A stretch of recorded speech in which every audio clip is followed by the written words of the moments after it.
بسم اللہ الرحمن الرحیم، السلام علیکم۔ فتویٰ آن کرنٹ ایشوز کے ساتھ میں ہوں آپ کا میزبان علی امیس اور آپ دیکھ رہے ہیں پیغام ٹیلی ویژن۔ امید کرتے ہیں آپ جہاں ہوں گے خوش ہوں گے، بخیروفیت ہوں گے اور اپنی زندگی کو نہایت ہی اچھے طریقے سے گزارتے ہوں گے۔ حسب معمول پیر اور جمعرات کو آپ کی خدمت میں حاضر ہوتے ہیں آپ کے شرعی مسائل کا حل لے کر۔ آپ بھی اس پروگرام میں لائیو کالز کے تھرو شریک ہو سکتے ہیں۔ بہت آسان طریقہ ہے، آپ نے کرنا یہ ہے کہ پیغام ٹیلی ویژن کی جانب سے دیے گئے UAN نمبر پہ آپ نے کال کرنی ہے۔ نمبر آپ کی اسکرین پر ہے، نمبر نوٹ فرما لیجیے 042111700 یعنی 042111700000۔ اس کے علاوہ آپ ہمیں یوٹیوب پہ بھی جوائن کر سکتے ہیں، پیغام ٹی وی لائیو سرچ کرنا ہے آپ نے، اور لائیو سٹریم کے کمنٹ سیکشن میں اپنے سوالات لکھنے ہیں۔ مفتیان کرام سے ان کے جوابات بھی انشاءاللہ آپ کو لائیو ہی مہیا کیے جائیں گے۔ ایز ویل ایز آپ ہمیں واٹس ایپ پہ بھی ریچ کر سکتے ہیں۔ نمبر نوٹ فرما لیجیے 03215652000 یعنی 0321552000۔ واٹس ایپ پہ جو آپ میسیج ہمیں سینڈ کریں گے تو اس وقت ہم انہیں شامل نہیں کر سکیں گے پروگرام میں، یہ یاد رکھیے گا۔ پروگرام میں شامل ہونے کے لیے یا تو آپ نے UAN نمبر پہ لائیو کال کرنی ہے، یہاں پہ یوٹیوب کے کمنٹ سیکشن میں اپنے سوالات لکھنے ہیں، مفتیان کرام سے ان کے جوابات دیے جائیں گے۔ گزارش یہ ہے کہ لائیو جب آپ نے کال کرنی ہے کوشش کرنی ہے کہ ایسی جگہ کا انتخاب کریں جہاں پر سگنلز جو ہیں اچھے ہوں، بہتر ہوں، اور ٹی وی کا والیوم خاص طور پر بند ضرور کیجیے گا تاکہ آپ کی آواز بہتر طریقے سے ہم تک پہنچ سکے اور مفتیان کرام سے آپ تک آپ کے مطلوبہ سوال کا جواب بھی بہتر طریقے سے پہنچ سکے۔ اسٹوڈیوز میں جو ہماری شخصیات نے جو جوائن کیا ہے ان کی جانب بڑھتے ہیں۔ پہلی شخصیت فضیلت الشیخ مفتی عبدالولی خان صاحب، ممبر پیغام فتویٰ کونسل۔ مفتی صاحب السلام علیکم۔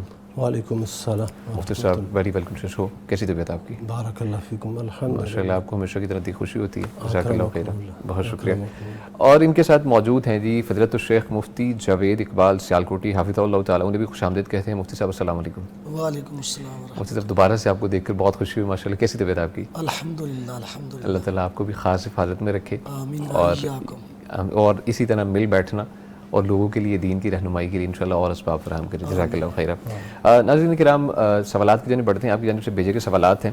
مفتی عبدالولی خان صاحب، مفتی صاحب ہماری ایک بہن ہے، ان کا سوال ہے، پوچھتی ہیں شوہر مذاق میں بیوی کو آنٹی یا باجی کہہ دے تو اس حوالے سے شرعاً کیا رہنمائی ہے؟ الحمدللہ والصلاة والسلام علی رسول اللہ، اما بعد۔ یہ مذاق میں یا سنجیدگی میں بندہ اپنی بیوی کو آنٹی یا باجی یہ کہتا ہے تو یہ ایک فضول بات ہے جو یہ کہتا ہے، جی، اور نامناسب بات ہے۔ تو کیا اس سے کوئی حرمت لازم آتی ہے؟ جی سوال یہ بیوی اس پر حرام ہو جاتی ہے کہ نہیں ہوتی؟ جی مین تو سوال ایسے مزاح وغیرہ میں آنٹی اور باجی کہنے سے حرمت نہیں ثابت ہوتی۔ اچھا ٹھیک ہے۔ یہ ایک بیہودہ یا نامناسب بات ہے جو اس نے کہہ دی ہے۔ زہار کے لیے خاص الفاظ ہیں اور اس کے لیے انہی الفاظ کا جو ہے نا استعمال ہوگا تب ہی زہار ہوگا۔ اس سے زہار نہیں ثابت ہوتا کہ باجی کہہ دے یا آنٹی کہہ دے، تو بلا ضرورت کوئی وجہ بھی نہیں ہے۔ ابراہیم علیہ السلام نے اپنی بیوی کے متعلق کہہ دیا کہ یہ میری بہن ہے، ہذہ اختی۔ وہ ایک خاص پس منظر میں، اور یہ بھی بتا دیا کہ اس روئے زمین پر مسلمان ہونے کے لحاظ سے میں اور آپ بہن بھائی ہیں، یعنی اسلامی بہن بھائی ہیں۔ اور وہ جو ظالم بادشاہ تھا وہ ظلم کرتا تھا، اور جب اس کو بتایا جاتا کہ یہ بہن بھائی ہیں پھر وہ ظلم نہیں کرتا تھا، لیکن پھر بھی اس کے باوجود بھی اس بادشاہ نے ظلم کرنے کا ارادہ کیا، اللہ تعالیٰ نے ان کو محفوظ رکھا۔ تو باہر صورت اس سے حرمت نہیں ثابت ہوتی، زہار نہیں ثابت ہوتا۔ جزاک اللہ خیر، بہت شکریہ شیخ مفتی جاوید سیالکوٹی صاحب۔ سر فرمائیے گا، سوال ہے کہ میرے پاؤں میں زخم ہے، اس کی وجہ سے میں پیدل چل نہیں سکتا، تو کیا جوتوں سمیت طواف کر سکتا ہوں یا کیا طریقہ ہونا چاہیے؟ کس قسم کے جوتے پہنوں؟ بسم اللہ الرحمن الرحیم۔ اگر جوتا صاف ستھرا ہو، جی، نجس نہ ہو، پلید نہ ہو، تو آدمی طواف کرتے ہوئے جوتا پہن سکتا ہے، اس کی کوئی ممانعت نہیں ہے۔ جیسا کہ صحیح بخاری اور صحیح مسلم کی حدیث ہے کہ آپ صلی اللہ علیہ وسلم نے محرم کو خوشبو والے کپڑے پہننے سے منع فرمایا. وہ جو مرد 2 چادریں پہنتا ہے ہاں جی فرمایا اس کو خوشبو نہ لگی ہوئی ہو. ٹھیک ہے. اس طرح جو مرد ہے وہ پگڑی بھی نہ پہنے. تو آپ صلی اللہ علیہ وسلم نے فرمایا موزے بھی نہ پہنے, وہ جو چمڑے کے ہوتے ہیں اور ٹخنوں سے اوپر ہوتے ہیں. جی جی تو فرمایا موزے بھی نہ پہنے. ہاں جو نالین نہ پائے, جوتے نہ پائے, تو وہ موزے پہن سکتا ہے لیکن اس کو کاٹ لے ٹکنوں سے نیچے نیچے, اچھا ٹھیک. ٹکنے ننگے ہونی چاہیے. اس حدیث سے ثابت ہوا کہ محرم احرام کی حالت میں سینڈل جوتی ہو, چپل ہو, بوٹ ہو, جی. ہر قسم کی جوتی پہن سکتا ہے, بشرط یہ ہے کہ ٹکنے ننگے ہونے چاہیے. ٹھیک. اصل سوال یہ تھا کہ احرام کی حالت میں طواف کرتے ہوئے وہ جوتی پہن سکتا ہے, جوتی پاک ہو, صاف ہو تو بالکل پہن سکتا ہے, اس میں کوئی قباحت والی بات نہیں ہے. ٹھیک ہے سر, جزاک اللہ خیر, بہت شکریہ جی. شیخ مفتی عبدالعلی خان صاحب, شیخ محترم پوچھا یہ کیا ہے کہ کسی نے ایک ادارے سے قرض لیا کاروبار کے لیے, کیا کاروبار میں لگانے کے ساتھ ساتھ عمرہ بھی اسی قرض والی رقم سے ادا کر سکتا ہوں یا نہیں؟ یہ جب بندہ قرض لے لیتا ہے تو اس صورت میں یہ پیسے اس کے ذمے پڑ جاتے ہیں جی. اور ذمے کے بعد نا یہ جو مرضی کرے اس قرض کے حوالے سے جی سر. یہ کر سکتا ہے. ہاں بعض ادارے ایسے ہوتے ہیں کہ وہ شرط لگا لیتے ہیں کہ آپ نے ان پیسوں سے مکان بنوانا ہے, یا مکان کی تعمیر کرنی ہے, جی. یا مثلا آپ نے صرف یہی کام کرنا ہے, اس کے علاوہ آپ نے کوئی اور کام نہیں کرنا. پھر وہاں پر یہ شروط میں یہ بات طے ہوتی ہے, تو اس صورت میں ان شروط کی پابندی لازمی ہے, وہیں پر لگائے جائیں جہاں پر لینے کے وقت وہ شرط طے پائی گئی ہے. شرط کے علاوہ جو ہے, ہاں جی, شرط نہ لگا ہو تو پھر تو بندہ کسی اور کام میں بھی لگا سکتا ہے. ٹھیک ہے سر, جزاک اللہ خیر, بہت شکریہ. کالر ہے شامل کرتے ہیں. السلام علیکم. جی وعلیکم السلام. معاذ صاحب ہیں جی ہمارے ساتھ. کہاں سے ہیں معاذ صاحب آپ؟ جی لاہور سے. لاہور سے بات کریں. کیسے ہیں معاذ صاحب آپ؟ الحمدللہ. آپ سنائیں کیسے ہیں؟ الحمدللہ, اللہ کا خاص کرم ہے. کیا سوال ہے, فرمائیے. اچھا, پہلا سوال میرا یہ ہے کہ کیا اونگنے سے وضو ٹوٹ جاتا ہے؟ جیسے کہ ہم یہ جاتے ہیں عمرے کے لیے تو ہم بہت دیر مسجد میں گزارتے ہیں, عصر کے لیے جاتے ہیں, عشاء پڑھ کے نکلتے ہیں, تو بیچ میں اگر اونگ آ جائے تو کیا وضو دوبارہ کرنے کی ضرورت ہوگی؟ پہلا سوال ہے. Okay sir. دوسرا سوال میرا یہ ہے کہ میں اصل میں ہوں نابینا, اور میں حال ہی میں رمضان گزارنے کے لیے گیا تھا عمرے کے لیے, تو میں اپنے ساتھ کسی کو لے کے جاتا ہوں اپنے خرچ کے اوپر. اوکے. تو کیا میں اس شخص کے ثواب کو اپنے نانا کی طرف منتقل کر سکتا ہوں, مطلب اپنے نانا کو اس کا ایصال کر سکتا ہوں یا نہیں کر سکتا؟ ٹھیک ہے جی, بہت شکریہ معاذ صاحب, اللہ تعالیٰ آپ کو صحت عطا کرے. کال کرنے کے لیے بہت شکریہ. مفتی اقبال سیالکوٹی صاحب, شیخ محترم فرمائیے گا. جی بسم اللہ الرحمن الرحیم. پہلا سوال یہ ہے جی کہ اونگ آنے سے وضو ٹوٹ جاتا ہے کہ نہیں؟ جی بالکل. اگر وہ ٹیک لگانے کے بغیر ویسے بیٹھا ہوا ہے, ٹیک لگانے کے بغیر ویسے بیٹھا ہوا ہے تو اونگ آنے سے وضو نہیں ٹوٹتا. اچھا ٹھیک ہے. اگر وہ لیٹ گیا ہے یا اس نے ٹیک لگائی ہے اور معمولی سی نیند آئی ہے, معمولی سی اونگ آئی ہے اور اس کے حواس قائم ہیں تو پھر تو وضو نہیں ٹوٹے گا. اچھا. تو اگر اس کو نیند زیادہ آ گئی ہے اور اس کے حواس قائم نہیں رہے تو پھر ٹیک لگا کر اونگ آنے سے اور لیٹ کر سونے سے جب اس کے حواس قائم نہ رہیں تو اس کا وضو ٹوٹ جائے گا. وہ دوبارہ وضو کرے اگر اس نے نماز وغیرہ پڑھنی ہے. ہاں جی ہاں جی بالکل ٹھیک ہے. تو دوسرا سوال یہ ہے کہ ثواب کے حوالے سے. جی ثواب کے حوالے سے سوال. ثواب کے حوالے سے جی جی. کہ سائل کا سوال یہ ہے کہ میں نبینا آدمی ہوں. بالکل سر. اور میری مجبوری ہے, ساتھ میں کسی کو لے کر جاتا ہوں اپنے خرچے سے, عمرے پہ خاص طور عمرے پہ. جی. تو اخراجات میرے ہوتے ہیں اور میری مجبوری ہے, میں نے کسی نہ کسی قائد کو جو میری رہنمائی کرے جی اس کو ساتھ لے کر جانا میرے لیے ضروری ہے. بالکل سر. تو سوال یہ ہے کہ اس کا ثواب جو ہے وہ میرے کسی میت کو, میرے دادا کو, جی جی میرے کسی دادا کو یا نانا کو اس کا اجر و ثواب پہنچ سکتا ہے. پہلی بات تو یہ ہے کہ جس نے کسی کی طرف سے عمرہ کرنا ہو یا حج کرنا ہو تو پہلی شرط ہے کہ اس نے اپنا عمرہ حج کیا ہو. اچھا ٹھیک ہے. عمرہ بھی سر؟ جی اچھا ٹھیک جس نے کسی کی طرف سے عمرہ کرنا ہو یا کسی کی طرف سے حج کرنا ہو، شرط ہے کہ اس نے پہلے اپنا حج عمرہ کیا ہو۔ ٹھیک ہے وہ ایک روایت میں آتا ہے کہ ایک آدمی کہہ رہا تھا لبیک ان شبرما، میں شبرما نامی کی طرف سے حاضر ہوا ہوں، اس کی طرف سے آیا ہوں۔ آپ صلی اللہ علیہ وسلم نے فرمایا شبرما کون ہے؟ فرمایا میرا کوئی دوست ہے یا میرا بھائی ہے۔ فرمایا تو نے اپنا حج کیا ہے؟ جی کہنے لگا نہیں۔ فرمایا حج ان نفسک، پہلے اپنا حج کر پھر شبرما کی طرف سے حج کر۔ ٹھیک ہے تو اس حدیث سے نص سے ثابت ہوا کہ کسی کی طرف سے جو فوت ہوا ہے حج عمرہ ہو سکتا ہے، لیکن شرط ہے کہ پہلے اس نے اپنا کیا ہوا ہو۔ اوکے اچھا شیخ مجھے بتائیے گا اس حوالے سے، مفتی عبدالولی خان صاحب شیخ محترم حج اور عمرے کے حوالے سے فرما رہے تھے، تو اس میں یہ چیز کلیئرٹی کر دیجئے کہ اگر کوئی حج کی تو آبویسلی اس کے پاس نہیں توفیق ہے اگر کوئی ساتھ لے کے جا رہا ہے، اور اگر وہ حج نہیں کیا ہوا تو عمرہ کیا ہوا ہے، تو پھر کسی کے حصے کا عمرہ کر سکتا ہے وہ؟ حج اور عمرے کا حکم ایک ہے، اچھا ٹھیک ہے، اور جب پہلے اپنا حج یا عمرہ نہ کیا ہو تو وہ کسی کی طرف سے حج یا عمرہ نہیں کر سکتا۔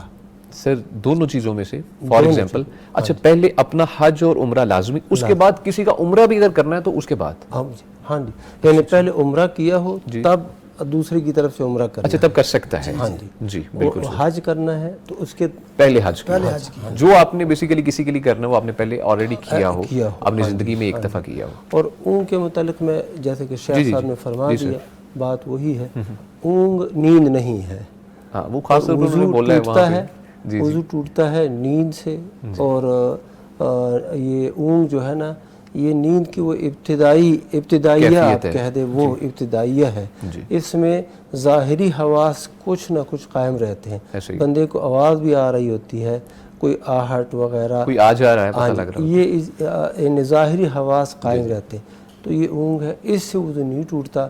نیند جو ہے اس میں وہ ظاہری حواس بھی ختم ہو جاتے ہیں، باطنی تو پہلے سے، تو اس لیے پھر اس میں وضو حواس ختم ہو جائیں تو وضو ٹوٹ جاتا ہے، ہاں بالکل بیسک سا ختم نہ ہو جی، تو وضو نہیں ٹوٹتا۔ حواس یہی ہے کہ آپ کو فیل ہو رہا ہے ارد گرد کیا ہو رہا ہے، تو اگر آپ کی آنکھ کھل جاتی ہے تو اس کا مطلب آپ کا وضو برقرار ہے، اگر آپ کو محسوس ہی نہیں، پتہ ہی نہیں لگ رہا ہے کیا ہوا، اچانک سے گہری نیند۔ بہت شکریہ مفتی عبدالولی خان صاحب۔ شیخ فرمائیے گا، پوچھا یہ گیا ہے کہ تہجد کے وقت میاں بیوی کے کمرے کا دروازہ کھٹکھٹانا منع ہے شریعت میں کیا؟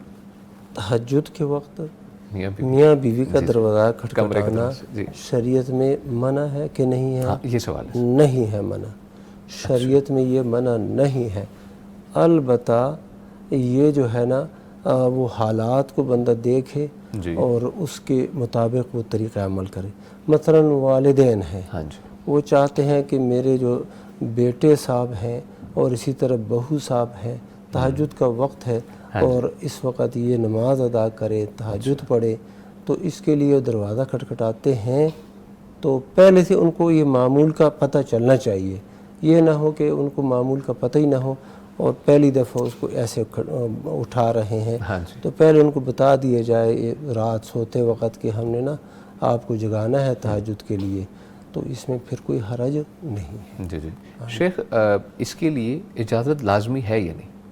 تہجد ایک باپ کے لیے، ماں کے لیے یہ اجازت بالکل لازم نہیں۔ اچھا ان کے لیے لازم نہیں ہے، بہت ضروری تھا پوچھنا کیونکہ ہمارے کچھ ینگسٹرز ہیں وہ خاص طور پہ سوال اٹھاتے ہیں۔ شیخ مفتی جاوید اقبال سیالکوٹی صاحب، شیخ فرمائیے گا، پوچھا یہ ہمارے بھائی ایک پوچھتے ہیں کہ کیا احرام کی حالت میں سگریٹ پیا جا سکتا ہے؟ آگے جو ڈیٹیل اس کی بتاتے ہیں کہ میں سگریٹ نہ پیوں تو بے چین ہو جاتا ہوں، اب حج پہ جا رہا ہوں، خصوصاً منع کے ایام میں میں کسی دور جگہ جا کر سگریٹ پی سکتا ہوں یا نہیں؟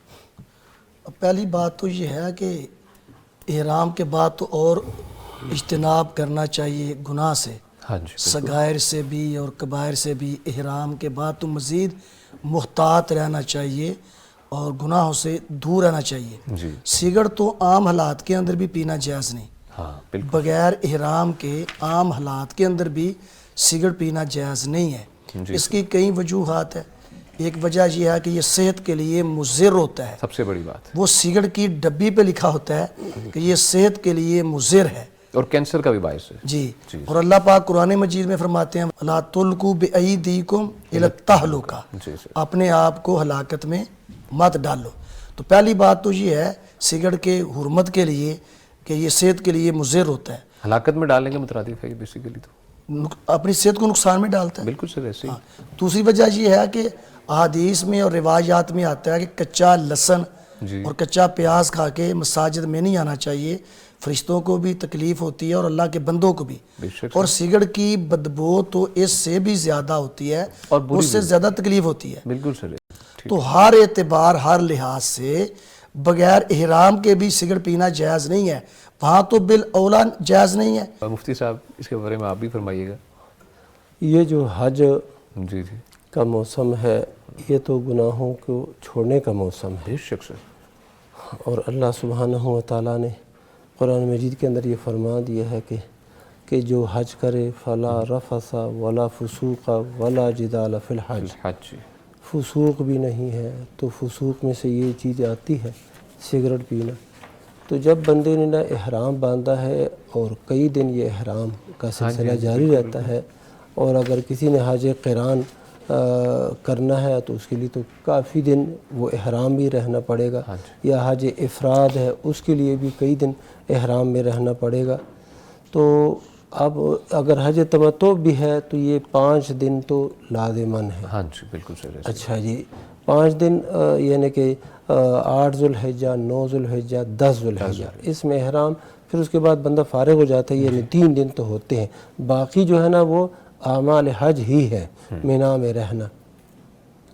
تو ان دنوں سے بندہ فائدہ اٹھائے بے شک اور سگریٹ چھوڑ دے۔ اللہ اکبر تو جیسے رمضان میں بہت سے لوگ نسوار سگریٹ وغیرہ چھوڑ دیتے ہیں، تو کافی 12 گھنٹوں کا 14 گھنٹوں کا 16 گھنٹوں کا دن ہوتا ہے، بریک لیتے ہیں آپ ہاں جی، تو اس میں بھی یہ تو ایک بہت اچھا موقع ہے ایسے لوگوں یہ کو۔ 10 ذوالحج کے بعد جی جو لوگ مینا میں گزارتے ہیں نا مفتی صاحب شیخ صاحب، وہ 11 12 13 ذوالحج وہاں اکثر بھائی سمجھتے ہیں ہم فارغ ہو چکے ہیں، اور پھر بہت زیادہ غیبتیں چگلیاں، یہ خاص طور پہ سوال کے اندر بھی ایڈ کیا ہوا جی غیبتیں چگلیاں کرتے ہیں، لڑائی کرتے ہیں۔ میں نے کسی حال میں دین بزرگ سے سنا، وہ کہتے ہیں اگر خامند اور بیوی حج کرنے جائیں اور حج کے سفر میں آپس میں لڑائی نہ کریں، سمجھو جی اللہ کے ولی ہیں۔ اللہ اکبر وہ آدمی تھکا ہوتا ہے، پھر سمجھتا ہے میں فارغ ہو گیا ہوں، وہ غیبت چگلی غصہ لڑائی یہ شروع کر دیتے ہیں، خصوصاً مینا کے دنوں میں۔ اچھا اچھا اللہ اکبر، اللہ تعالیٰ محفوظ رکھے، اور اس طرح کی ایکٹیویٹیز آپ بھی چھوڑ دیں۔ اگر کسی کے ذمہ کوئی لگ چکی ہے، ذمہ تو نہیں لگتی، ذمہ خود ہی لگاتا ہے انسان، اس پہ خود کو لازم اپنے آپ کو فرض کر لیتا ہے اس چیز کے لیے کہ اس کے بغیر تو گزارا نہیں ہے، تو کوشش کریں، صحت کے لیے بھی ٹھیک نہیں ہے، اپنی زندگی میں مثبت تبدیلیاں آہستہ آہستہ لے کے آئیں تو بہت اچھی تبدیلی انشاءاللہ، بہت بڑی تبدیلی بھی ایک دن آ جائے گی۔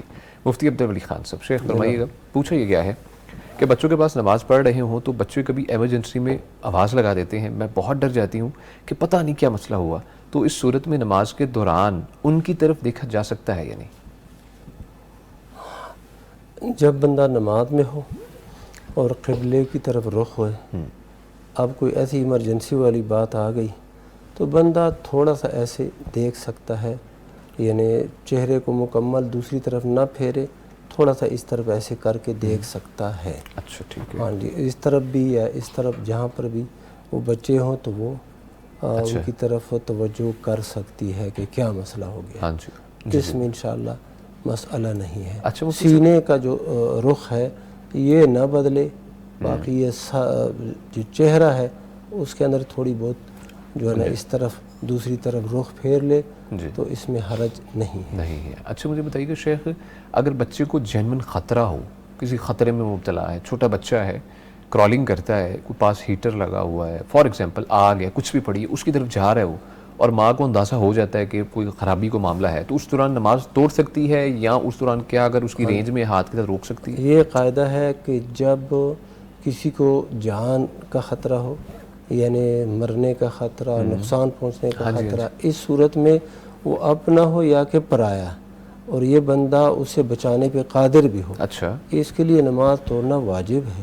اچھا یعنی لازم ہے کہ نماز توڑ دے اور اس کی جان بچائے۔ اور اپنی بھی اگر کوئی معاملہ ایسا پیش آ ایسا ہو گیا ہے، ابھی چھت گرنے والی ہے مثلاً، بندہ نماز توڑ دے نکل جائے، آگ لگ گئی ہے تو وہاں سے وہ نکل جائے، تو یہ جو ہے نا حالات تو اس میں یہ ہے. اچھا. اور بعض فقہاء کرام نے تو یہ کہا ہے کہ معمولی رقم کا نقصان ہونے لگا ہو، اس کا خطرہ ہو، اس کے لیے بھی بندہ نماز توڑ سکتا ہے فرض نماز. دوبارہ. جی فرض. اچھا. اور اس کو توڑنے کا کوئی طریقہ ہے خاص؟ کوئی خاص طریقہ ہے کہ بس جو جس حالت میں وہیں سے آپ چھوڑ؟ السلام علیکم کر دیں. اچھا ایسے کر لیں، رائٹ اور لیفٹ آپ کر لیں، چاہے کھڑے ہیں کھڑے آپ کر لیں، بیٹھے ہیں بیٹھے ہیں. ٹھیک ہے. شیخ مفتی اقبال صاحب، جاوید اقبال صاحب، فرمائیے گا شیخ اس بارے میں آپ بھی. شیخ محترم نے جو فرمایا ہے اس سے میں متفق ہوں. ٹھیک ہے. نفلی نماز جو ہے نا، نفلی نماز، جی سر. اس میں تو ویسے بھی انسان کو اختیار ہے. جو نفلی نماز ہوتی ہے، جان کا خطرہ نہ بھی ہو اپنا یا بچے کا، ویسے کوئی ضرورت پڑ جائے، کوئی کام پڑ جائے، تو نفلی نماز توڑنے میں کوئی حرج کوئی بات نہیں ہے. ٹھیک ہے. مفتی فضیلت الشیخ عبدالولی خان حافظہ اللہ نے تو تشریف فرمائی ہے، وضاحت فرمائی ہے، وہ فرضی نماز کے متعلق ہے کہ وہ بغیر مجبوری کے نہیں توڑ سکتا. مجبوری ہے تو آپ توڑ سکتے ہیں. جزاک اللہ، بہت شکریہ. شیخ مفتی جاوید اقبال سیالکوٹی صاحب، فرمائیے کہ شیخ پوچھا گیا ہے کہ میری پیدائش پر میرے والد صاحب میری امی سے ناراض ہو گئے تھے کہ بیٹا کیوں پیدا نہیں ہوا، تو اب جب میری شادی کا موقع آیا ہے تو میرے والد نے میرے بہنوئی کو ولی بنا دیا. شیخ اجازت ہو تو کالر کو ایڈ کرتے چلیں. جی جزاک اللہ خیر. جی السلام علیکم. السلام علیکم. وعلیکم السلام. طیب صاحب گجرانوالہ سے مرشد موجود ہیں. جی الحمدللہ الحمدللہ. آپ کیسے ہیں طیب صاحب؟ یہ پوچھنا تھا، میں کسی میرج ہال میں گیا تھا، جی جی کہیں بھی گیا تھا تو ادھر میں نے پوچھا قبلہ کدھر ہے، کسی آدمی نے بتایا کہ قبلہ اس طرف ہے. میں نے نماز پڑھ لی عشاء کی، لیکن مجھے بعد میں پتا چلا کہ وہ قبلہ ادھر نہیں ہے دوسری طرف ہے. تو کیا مجھے نماز وہ میری ہو جائے گی کہ دوبارہ پڑھنی پڑے گی؟ اچھا جی ٹھیک ہے جی، بہت شکریہ. طیب صاحب آپ نے ہمیں کال کی، گجرانوالہ سے مرشد موجود تھے. شیخ مفتی جاوید اقبال سیالکوٹی صاحب فرمائیے. جی اس ہمارے بھائی نے پوری تحقیق کی، پوری کوشش کی، پورا اجتہاد کیا، جو اس کو سمجھ آئی اس کے مطابق وہ قبلہ رخ کو کر اس نے نماز پڑھ لی ہے. تو انشاءاللہ اس کی نماز ہو گئی ہے، اس کو لٹانے کا دہرانے کی ضرورت نہیں ہے. نہیں ہے. ٹھیک ہے. شیخ عبدالولی خان صاحب فرمائیے شیخ اس بارے میں. ہاں جی، اس وقت میں اسے پتہ چلے، بعد میں اسے پتہ چلے، لٹانے کی ضرورت بالکل نہیں ہے. جب تک پڑھ چکا ہے بیسیکلی. ہاں نماز اس کی ہو چکی ہے. اس نے ایک مسلمان سے پوچھا بھی ہے ہاں جی کہ قبلہ کس طرف ہے، بالکل سر. اس نے بتا دیا ہے. بس یہی ضروری ہوتا ہے، اتنی تحقیق کافی ہوتی ہے. اور مسلمانوں کا ملک سارا، انشاءاللہ. تو اگر اس بندے کو غلطی لگ گئی ہے یہ اس کا معاملہ ہے، اس کا معاملہ. اس کی نماز ہو گئی. اس کے بارے میں مجھے بتائیے، اگر کوئی نماز پڑھتے دوران ہی، نماز کے دوران کوئی بتایا جی قبلہ اس طرف ہے، آپ غلط طرف نماز پڑھیں، اس کا کیا حل ہے سر؟ ہاں اسی طرف ہی وہ رخ کر دے. اچھا وہ نماز جاری رکھے، جاری رکھے، جتنی اس نے پڑھ لی وہ اس کی ہو گئی، اور جتنی رہ گئی اس کو وہ اس طرف. ٹھیک ہے سر، جزاک اللہ خیر. بہت شکریہ. مفتی عبدالولی خان صاحب، پوچھا گیا ہے کہ ہمارے گھر کے پاس مسجد سے اذان بہت اونچی آواز سے آتی ہے، تو کیا اذان کے وقت اس طرف کی کھڑکیاں بند کریں، گناہ تو نہیں ہوگا؟ نہیں، گناہ نہیں ہوگا اگر نیت کسی توہین اور ناگواری کی نہ ہو جی کہ یہ کیا بول رہے ہیں اور کیا آوازیں ہیں. ہاں جی. اگر یہ نیت نہیں ہے، باقی یہ ہے کہ آواز بڑی تیز ہوتی ہے، خاص طور پر لاؤڈ سپیکر، اور وہ بھی گھر کے بالکل اوپر. ہاں بالکل سر. ہاں جی، تو بعض اوقات بندے کو شدید نا ذہنی تکلیف ہو جاتی ہے. چھوٹے بچے ہوتے ہیں وہ ڈر جاتے ہیں، بڑے بھی ڈر جاتے ہیں، ایسے ہی سر. جا کے چھوٹے. تو اس صورت میں جیسے انہوں نے وہ ٹنگ ٹنگ کی آواز آتی ہے نا، دروازہ کھڑکیاں بند کر دیتے ہیں، کوئی حرج نہیں. گناہ اس میں کوئی نہیں. بیسیکلی ماشاءاللہ وہ پوچھنا چاہتے گناہ تو نہیں، کہ کہیں ایسا نہ ہو کہ ہمیں کل گناہ ہو اس معاملے کو، شاید اللہ کا نام بھی انہوں نے سننا چاہتے. وہ کہتے ہیں ویسے بیمار ہوتا ہے کوئی معاملہ، کوئی ایسا چیز. جزاک اللہ خیر. بہت شکریہ. کالر ہے لائیو ہمارے ساتھ. جی السلام علیکم. وعلیکم السلام ورحمۃ اللہ وبرکاتہ. محمد عمیر صاحب ہمارے ساتھ موجود ہیں. عمیر صاحب کیسے ہیں آپ؟ جی جی بالکل ٹھیک، اللہ کا شکر. آپ سنیں، آپ سب الحمدللہ، اللہ کا خاص کرم ہے. فرمائیے کیا سوال ہے آپ کا؟ اچھا جی سر، ایک سوال ہے یہ قربانی کرنے کے متعلق. جی اب فرمائیے. حدیث نبی میں وہی آتی ہے کہ جو شخص قربانی کی جو استاد رکھتا ہو پھر بھی نہ کرے. اچھا تو ایک شخص ہے وہ مزدوری کرتا ہے، ٹھیک ہے، اس کی تقریباً اتنی اجرت ہے مزدوری اس کو اتنی ملتی ہے کہ اپنا گزر بسر وہ کر رہا ہے، ٹھیک ہے. لیکن اس نے سیونگ میں اس نے کوئی 1 لاکھ روپے کی مالیت کا، یعنی کہ کچھ کیش اور کچھ چند گرام سونا رکھا ہوا، ٹھیک ہے. ان کی مالیت تقریباً 1 لاکھ روپے بنتی ہوگی، اور وہ کافی یعنی کہ 1 سال سے زیادہ ہو گیا اس نے سیونگ میں وہ اتنے مالیت کے کیش اور سونا رکھا ہوا ہے. ہاں جی. سال سے اوپر ہو گیا. اب ایسے شخص کے لیے مطلب قربانی کا کیا حکم ہے, یعنی کہ وہ بھی اس وعید میں آئے گا, اس کے لیے ضروری ہے کہ نہیں, یہ پوچھنا تھا. اچھا جی, ٹھیک ہے جی, بہت شکریہ کال کرنے کے لیے. شیخ مفتی اقبال سیالکوٹی صاحب. جی بسم اللہ الرحمن الرحیم. اگر گھر کی ضروریات اس کی آسانی سے پوری ہو رہی ہیں, اس میں کوئی پریشانی نہیں ہے, اور گھر کی ضروریات اخراجات کے علاوہ اس کے پاس 1 لاکھ مالیت کا سونا ہے یا سیونگز کے اندر کوئی پیسے پڑے ہوئے ہیں جی, تو اس کو چاہیے کہ وہ قربانی کرے. اچھا ٹھیک ہے. آج کل تو جو بڑی قربانی ہے اس میں حصہ میرا خیال ہے کہ 35,000 میں پڑ جاتا ہے. جی سر پڑ جاتا ہے, لیکن اس دفعہ لگتا نہیں پڑے گا. جی نہیں, وہ اشتہار چھپے ہوئے ہیں سیالکوٹ میں, اس میں 32 بھی آیا ہے. 32 بھی ہے, اچھا آ چکی ہیں سر, آ چکے ہیں. اللہ اکبر. 32,000 36,000. مطلب ہماری وہ قربانی وہیں پر ہی ہے, مہنگائی ہو چکی ہے, لیکن آپ قربانی بھی افورڈ کر سکتے ہیں. اس کو چاہیے وہ قربانی کرے, اس میں سستی نہ کرے. ٹھیک ہے سر. آپ صلی اللہ علیہ وسلم ہر سال قربانی کیا کرتے تھے. اگر وہ نہیں کرتا تو اس وعید کے اندر آئے گا جو موقوفاً حدیث صحیح من واجدہ ساتن جو بھائی نے سنائی ہے, فلم یزح فلا یقربن مصلانا. ٹھیک ہے سر, اوکے, جزاک اللہ. شیخ مفتی عبدالبڑی خان صاحب. شیخ محترم, ایک شخص ہے, اس نے, شیخ نے تو ایک موقع ہمیں بتایا ہے, بالکل ایک طرف ہے وہ کہتا ہے جی میں نے کسی مشکل کام کے لیے رکھے ہیں, یا کوئی ایک کام ہے اس کے ذہن میں ہے, اس نے کرنا ہے, اس کے لیے سیونگ اس نے رکھی ہے, تو اس حوالے سے بتائیے کہ باقی تو اسے گزر بسر مناسب ہو رہا ہے, بہت لیوش بھی نہیں ہو رہا, بیسک سا ہو رہا ہے, اس حوالے سے اگر وہ قربانی اگر نہیں کرتا تو گناہ تو نہیں اس پہ ہوگا, اگر یہ تھنکنگ ہے اس کے پیچھے سے؟ مسئلہ تو یہ ہے کہ جس کام کے لیے رکھا ہے انہوں نے, جی سر, وہ کام کن امور میں سے ہے, ضروریات میں سے ہے, ٹھیک ہے, یا کہ تحسینیات اور محسنات میں سے ہے, خواہشات میں سے ہے. ٹھیک ہے سر. اگر کوئی ایسا کام ہے جو ضروریات میں سے ہے تو وہ ضرورت پوری کرے.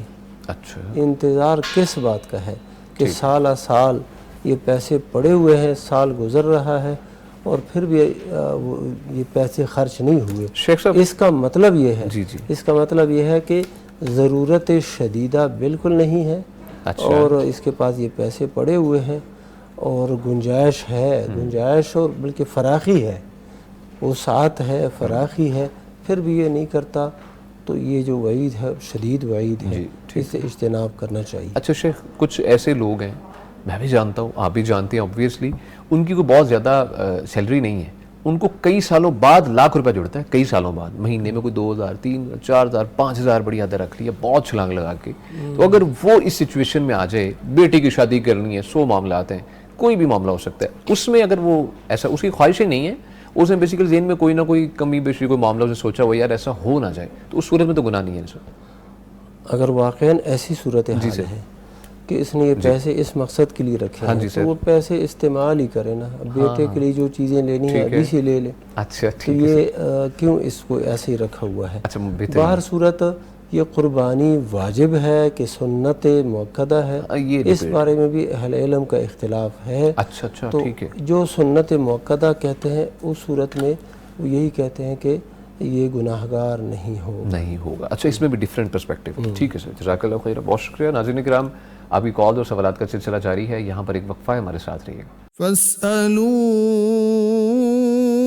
أهل الذكر إن كنتم لا تعلمون.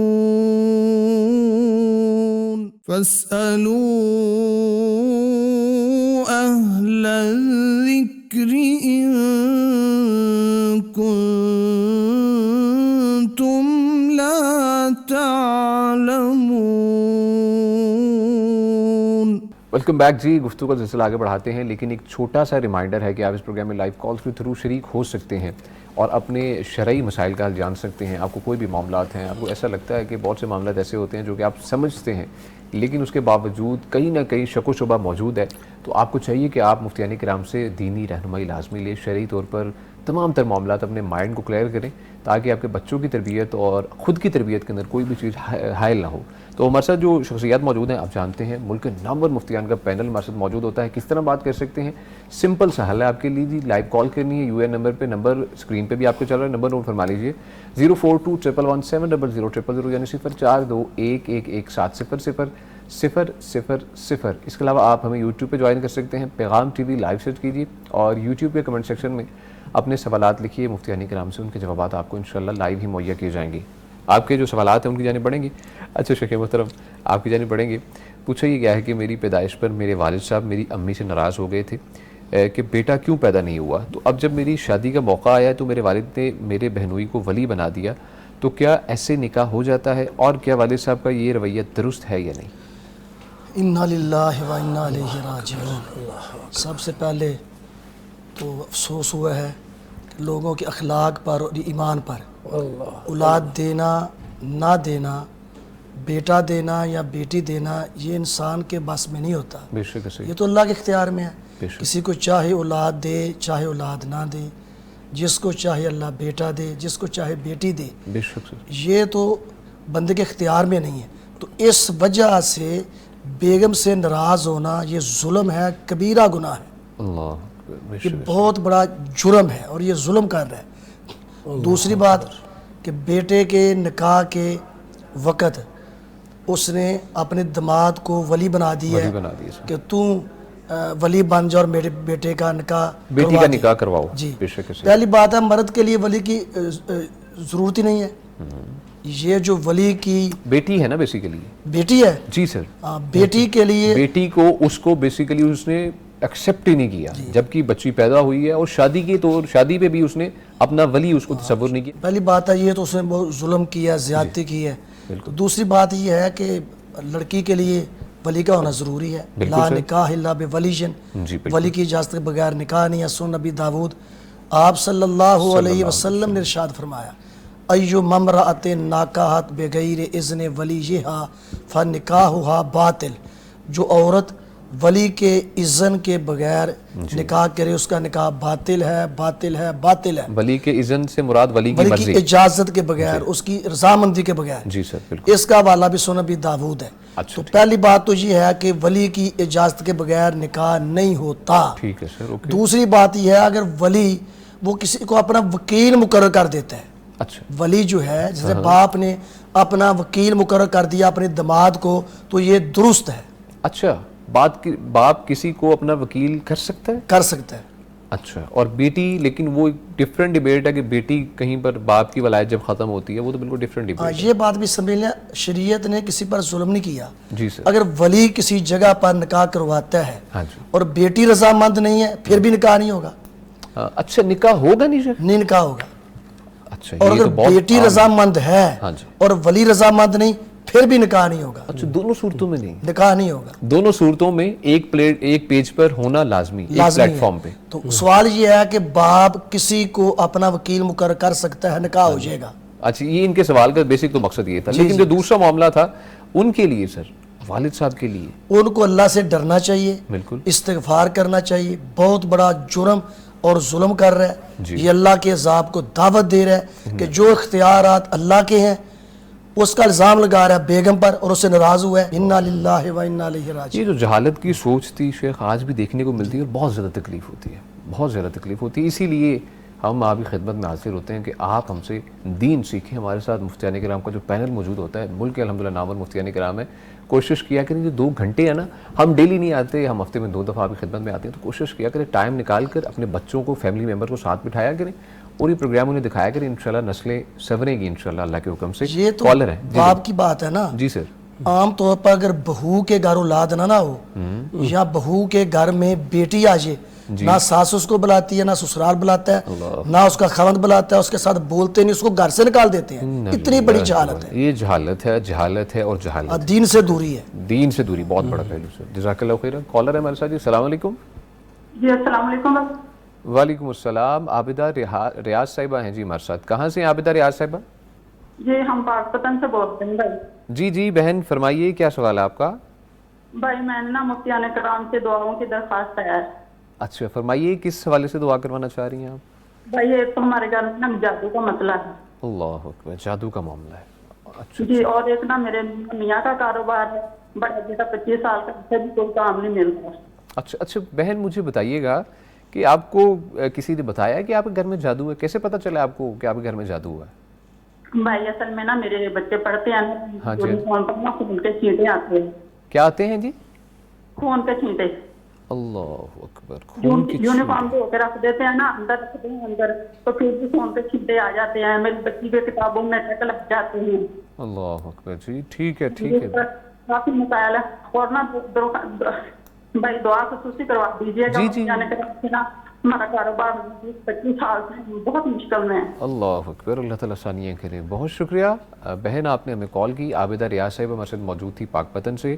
مفتی عبدالولی خان صاحب، شیخ دعا فرما دیجیے ہماری بہن کے لیے، بہت زیادہ پریشان ہے۔ ہم دعا کرتے ہیں اے اللہ ہماری اس بہن اور ان کے اہل خانہ تمام گھرانے میں برکت عطا فرمائے، جو مسائل انہوں نے بیان فرمائے، مشکلات اللہ تعالیٰ وہ حل فرمائے، جادو کا مسئلہ ہو، نظر بد کا مسئلہ ہو، اللہ سبحانہ و تعالیٰ اپنے فضل سے ان پہ کرم فرمائے، جادو کے اثرات یہ اللہ تعالیٰ ختم فرمائے اور ان کے کاروبار میں برکت ڈالے، کاروبار چلائے۔ اور یہ جو اگر ان کو جادو کا شک ہے یا زیادہ احتمال ہے کہ خون کی چھینٹیں بھی پڑتے ہیں اور اس طرح کے مسائل ہیں، تو ایک تو یہ ہے کہ گھر میں نماز کی پابندی خواتین بھی کریں اور مرد بھی کریں، مرد مسجد میں جا کے باجماعت نماز پڑھیں اور خواتین گھر میں۔ تو یہ سب سے پہلا وار ہوتا ہے جادو کا کہ وہ لوگ نماز پھر نہیں پڑھتے اور نماز سے، دین سے ایسے دور ہٹتے جا رہے ہوتے ہیں، تلاوت کی بھی توفیق نہیں ہوتی۔ تو ایک تو نا نماز کی پابندی شروع کریں، دوسرا یہ کہ سورہ بقرہ کی تلاوت خود بھی کرے، سنیں بھی۔ آج کل تو موبائلوں میں نا وہ میموری کارڈ کے اندر تلاوت ہے سارا، اب تو نیٹ پہ بہت زیادہ پڑھی ہے، سورہ بقرہ کی تلاوت سنتے رہا کریں، خود بھی پڑھیں، تو یہ سلسلہ انشاءاللہ تعالی یہ ختم ہو جائے گا۔ اور جو ہے نا جو جادو والے جو اعمال ہیں اللہ تعالیٰ اپنے فضل سے ختم کر ہی دیتا ہے۔ ان اللہ سیبطلہ، اللہ نے قرآن مجید کے اندر فرمایا کہ یہ جادو والے جو اعمال ہیں اللہ تعالیٰ ان کو باطل کر دے گا، مٹا دے گا۔ وَلَا يُفْلِحُ السَّاحِرُ حَيْثُ أَتَى، یہ جہاں سے بھی جادوگر آئے گا اللہ تعالیٰ اس کو کامیاب نہیں ہونے دے گا، وہ کامیاب نہیں ہوگا۔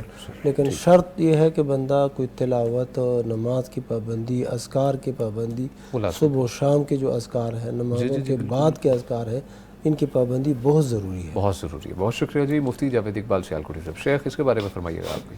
شیخ محترم نے بہت عمدہ نصیحت فرمائی ہے کہ سب سے پہلے اپنا عقیدہ توحید مضبوط کریں۔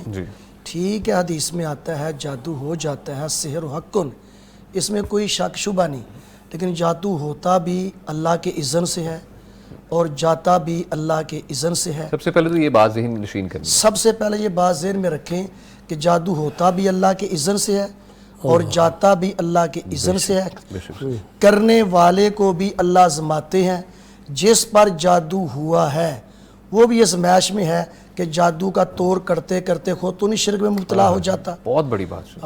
دوسری بات شیخ محترم نے، مفتی صاحب نے بیان فرمائی کہ نماز کا اہتمام کریں۔ جس گھر میں ایک نابالغ بچہ بھی بے نمازی ہو اس گھر میں برکت اٹھ جاتی ہے۔ ایک فرد بھی، ایک نابالغ بچہ بھی بے نمازی ہو گھر سے برکت اٹھ جاتی ہے۔ تو شیخ محترم نے نصیحت کیا کہ نماز کا اہتمام کریں۔ تیسری بات مفتی صاحب نے یہ بیان کی ہے کہ سورۃ البقرہ کا اہتمام کریں، اگر وہ طویل ہے نہیں پڑھ سکتے تو آیت الکرسی جس کو پنجابی میں ایت الکرسی کہتے ہیں، آیت الکرسی اور سورۃ فلق اور سورۃ ناس، ان تینوں کا کثرت کے ساتھ اہتمام کریں۔ ایک نقطہ سمجھیں، میرے علم اور فہم کے مطابق فرضی نماز کے بعد آیت الکرسی پڑھنی مسنون ہے اور سورۃ اخلاص پڑھنی بھی مسنون ہے، لیکن فرضی نماز کے بعد سورۃ فلق اور ناس پڑھنے کا نبی کریم صلی اللہ علیہ وسلم نے حکم فرمایا۔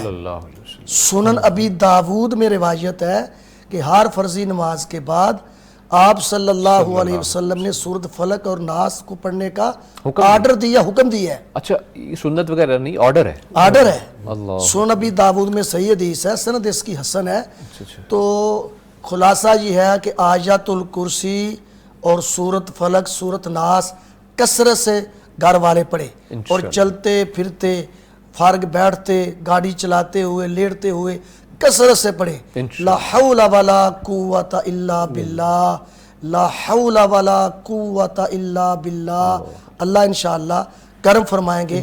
مفتی صاحب نے دعا فرما دی ہے. سر جزاک اللہ. اچھا شیخ ایک سوال اور ہے کہ آیت الکرسی پڑھ کر جو خون کی چھینٹیں ہیں انہیں صاف کیا جا سکتا ہے یا آیت الکرسی پڑھتے ہوئے صاف کیا جا سکتا ہے؟ کوئی طریقہ ہو سکتا ہے؟ آپ نے سوال کو مزید کھولا ہے کہ اگر گھر سے کوئی تویز مل جاتا ہے, گھر سے میں کوئی ایسا کپڑا مل جاتا ہے اس میں خون کی چھینٹیں پڑی ہوئی ہیں, کچھ جادو کے حوالے سے کوئی جادو کے حوالے سے کوئی چیز مل جاتی ہے, تو احتیاط اسی میں ہے کہ آیت الکرسی وہ کثرت سے پڑھ کے 7 دفعہ پڑھ کے اس میں پھونک مار دے تاکہ اس کے اثرات زائل ہو جائیں. 7 دفعہ پڑھ لے, 5 دفعہ پڑھ لے, ان اللہ وطر یحب الوطرا, کثرت سے آیت الکرسی پڑھے, اس پر پھونک مار دے تاکہ اثرات زائل ہو جائیں, اور اس کو جلائے نہ. اچھا چلتے ہوئے, یہ حدیث نہیں ہے, یہ تجربہ ہے, ایک تجربہ ہے عاملین کا, چلتے ہوئے پانی میں بہا دے. اچھا وہ جو جادو والی چیز آپ کو ملے گھر سے, ہاں جی ٹھیک ہے, اسے بہا دے تو انشاءاللہ اثر ختم ہو جائے گا. ٹھیک ہے جی, بہت شکریہ جی. اور جو دوسرا طریقہ آپ نے بتایا شیوخ کرام نے, الحمدللہ آپ کے گھر میں کوئی معاملات ہیں, ہر دوسرے گھر میں ایسے معاملات دیکھنے کو ملتے ہیں, بہت سے لوگ کہتے بھی ہیں, شکایات بھی کرتے ہیں, تو آپ کوشش کر سکتے ہیں. جی شیخ محترم, ہمارے شیخ محترم مفتی جاوید اقبال صاحب اس فن کے بھی ماہر ہیں. اچھا ماشاءاللہ ماشاءاللہ جی, آپ ہمیں کال کر سکتے ہیں جادو جنات کے حوالے سے, اگر کوئی معاملہ ہے تو شیخ ہمارے ساتھ موجود ہیں. ان کا حسن ظن ہے. سر بہت شکریہ, اللہ تعالیٰ آپ کو خوش رکھے. حسن ظن ہے اور انشاءاللہ ایسا ہی ہے, اس نے ظن میں ماشاءاللہ پورے اترتے ہیں الحمدللہ. جزاک اللہ خیر جی, بہت شکریہ. مفتی عبدالولی خان صاحب, شیخ محترم سوالات کی جانب بڑھتے ہیں. پوچھا یہ گیا ہے کہ کیا عورت کے بال بھی پردہ ہیں, سب سے پہلا, اور سیکنڈلی پوچھتے ہیں اگر کچھ بال پیچھے یا سامنے سے نظر آ جائیں تو کیا یہ بے پردگی ہوگی یا نہیں؟ یقیناً بے پردگی ہوگی. اچھا یہ جو ہے نا بال جو ہے ان کا چھپانا یہ لازم ہے خواتین پر. اچھا جی ٹھیک اور ہے. بال جو ہے یہ حسن کے جو ہے نا علامت ہے, امور میں سے ایک امر ہے. جی سر, لہذا اس کا چھپانا تو بہت ضروری ہے, اور اس میں ایک کشش ہوتی ہے, ایک جاذبیت ہوتی ہے, تو اس وجہ سے اس کا پردہ بہت ضروری ہے. بہت ضروری ہے. شیخ صاحب کی تائید میں میں بات کر سکتا ہوں؟ جی وائی ناٹ سر, فرمائیے. شیخ محترم نے 100% بات درست فرمائی ہے, متفق تماماً. اچھا ماشاءاللہ. اس کی دلیل بھی ایک ہے, صحیح مسلم میں حدیث ہے غالباً کہ فاطمہ رضی اللہ تعالی عنہا کے پاس آپ صلی اللہ علیہ وسلم تشریف فرما تھے, اور فاطمہ رضی اللہ تعالیٰ عنہ کا ذاتی غلام تھا.